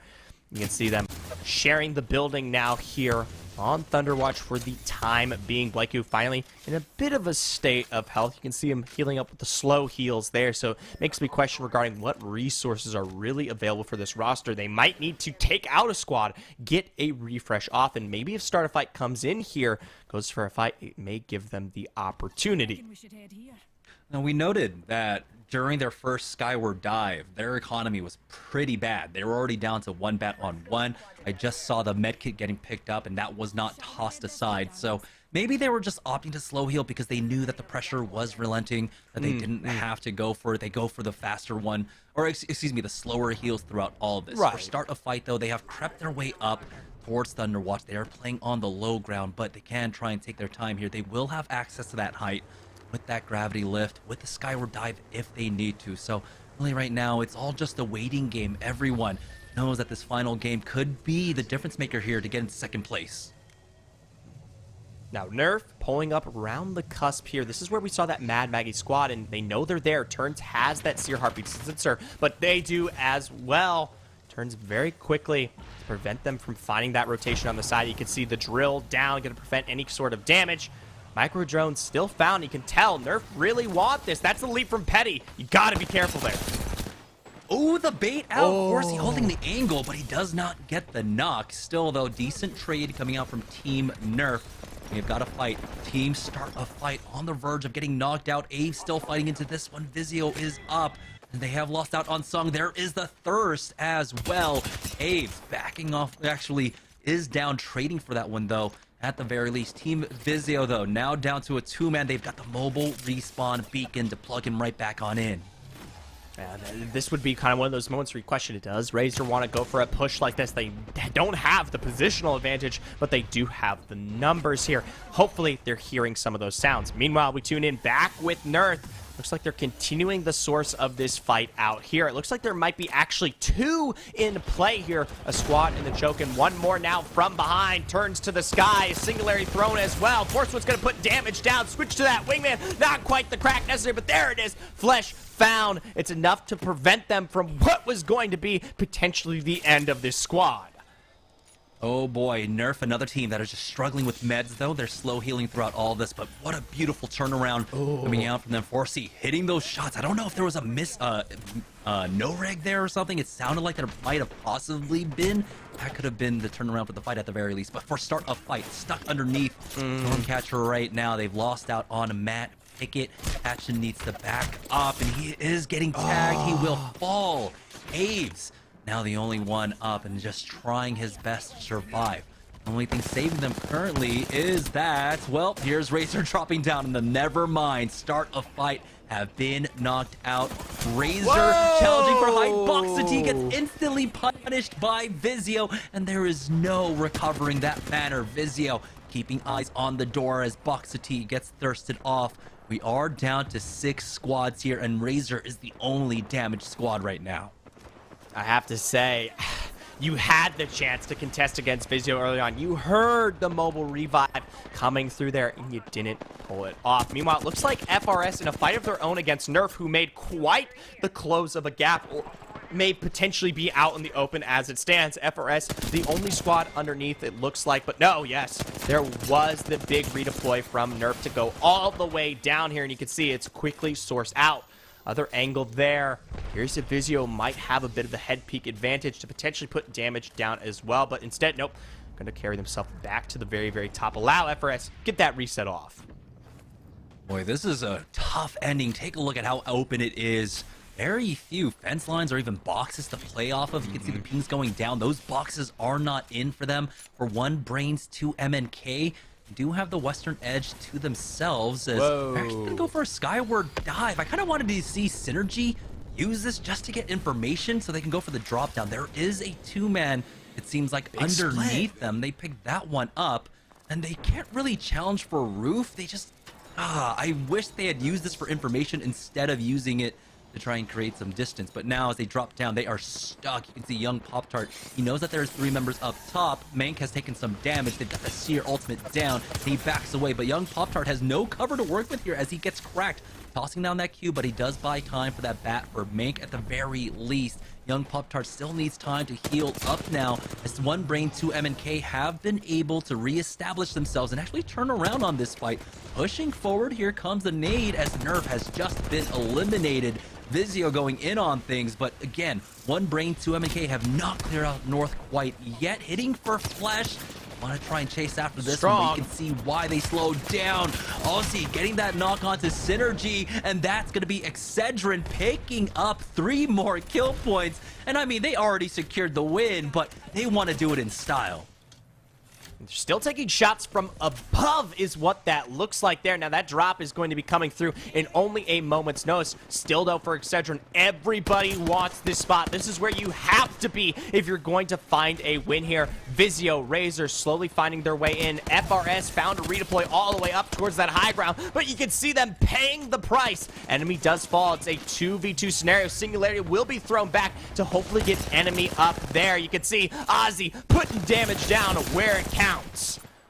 Oh, the car special going in. He has been cracked, though. Dropped to about 40 HP. Razor eliminated. Enemy and Kimchi Lee can go for the peak. It looks like there was a gold bag res at the very least, and so they heal up. They're getting flanked, though, from multiple sides. Kimchi Lee will hold the Vizio right down. as enemy holds down the left up against Vizio, getting that knock onto Blitzen. There's going to be the Q. They get the information. They know that they are hitting for Flesh. They are down to 1, but they can't finish anyone off quite yet through those knock shields. The call is going to be made from Excedrin to pull down to the west at the very least, as now FRS gets the knock onto Sung. So some pressure alleviated, but Excedrin still need to find an opening in this fight. The missile swarm to get the knock onto Fat Fruit Ninja, and now Aussie is there. He has traded away a lot of damage. Kimchi Lee, it's going to be enemy getting 1 more kill before he falls, but now it's Vizio coming in.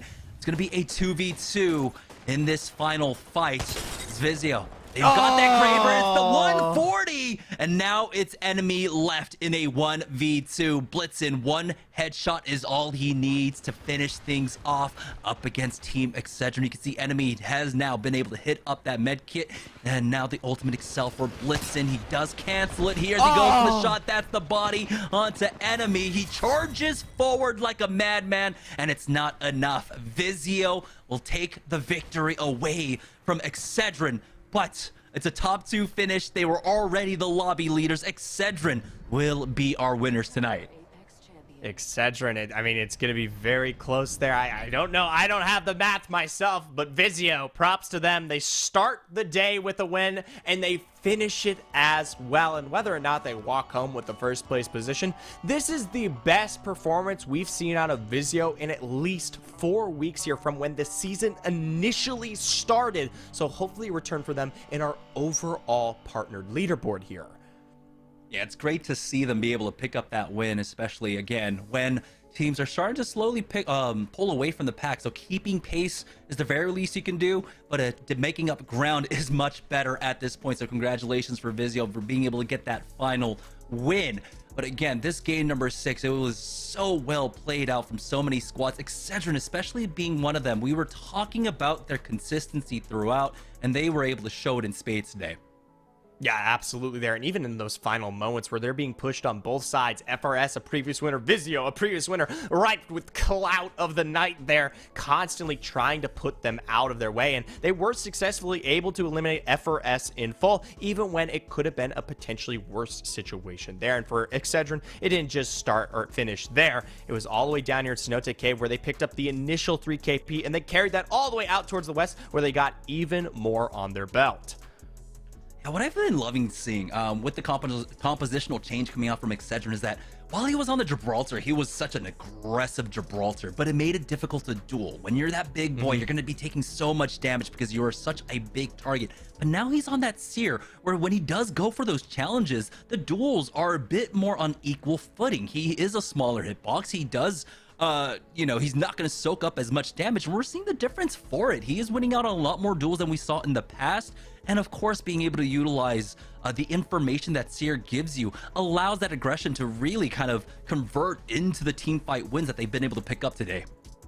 Yeah, and I think it's surprising for a squad that I kind of knew as more of a defensive entity to then turn around and address this new meta and actually find success within it where other squads have not, because consistency seems to be the biggest problem for everyone addressing the Seer, Horizon, Valkyrie composition that has been pulled off of the recent ALGS championship. You can net high KP from it, have the greatest 3v3 potential, but most squads aren't able to do it from game to game to game. So I like the fact that Excedrin have finally found their best foot forward here as we are beginning to approach a reset looking at year 3.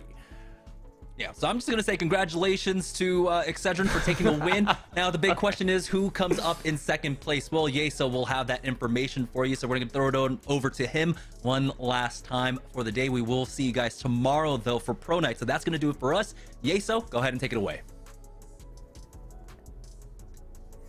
Thank you to both of those gentlemen, Zephyr and Jamerson, crushing it on the cast today. Always fun to get to listen to both of them talk about Apex here. We got 6 incredible games here today. It was a fun one, and Vizio bookending the night with wins, but it doesn't look like it's going to be enough to get them to the top of that Mobile 1 leaderboard. Let's take a look at our final champion squad here today and look at what Vizio was able to do in that final game. A strong performance to close out the night. They finish with 12 kills in this last one, a 24-point showing for the squad. And Vizio, I challenged them at the top of the day. They needed to get a resurgence. They needed to find the form that they started the season with, and they certainly did here tonight. A hell of a night from them. Let's look at our final Mobile 1 high performance moment here for tonight's competition. Of course, as we get ready for tomorrow's Pro Night here, and a look at Motive coming in with that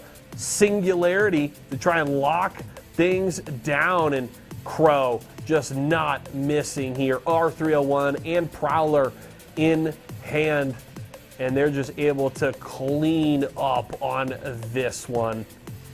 Starts a little chaotic though, because Tua stepping forward gets beamed by Crummy, but the good thing is that Crow and the rest of the squad, Trev on the backup, able to clean things up nicely. And this is huge to get things rolling for Motive in this game. As we come back here into the studio, the only business to take care of now is to take a look at that final Mobile 1 leaderboard. Excedrin were in first place going into the final game, and they will end the night in first place. The best performance we've seen from Excedrin this season, 88 points from the squad. They couldn't get the win in Game 6 like they wanted, but they still did more than enough because they had a 16-point lead at the end of the day over Vizio in second, and Motive rounds out the top 3. Intel and Start a Fight both having solid showings here today as well. But congratulations to Excedrin and Vizio, those top 2 placements here tonight. They get to take home some extra cash here on the day, so well played from them. We are at the end of our show here today, ladies and gentlemen. A couple of reminders. Of course, walmart.com/esports arena to pick up any Intel products and more from our partners. Get in on the giveaway, exclamation point giveaway, to win yourself a brand new HP Pavilion Gaming PC powered by an Intel Core i5. And we are here still the rest of the week. Pro Night tomorrow night, Guilty Gear on Thursday to get ready for EVO, and Halo Infinite Pro Night on Friday. Make sure to be here at 4 p.m. Pacific time all throughout the rest of your week. But that's going to do it. My name's Jay, so it's been a pleasure to come and hang out with you all here today. For myself, the entire live broadcast crew, and everybody here at Esports Arena, we'll see you again next time.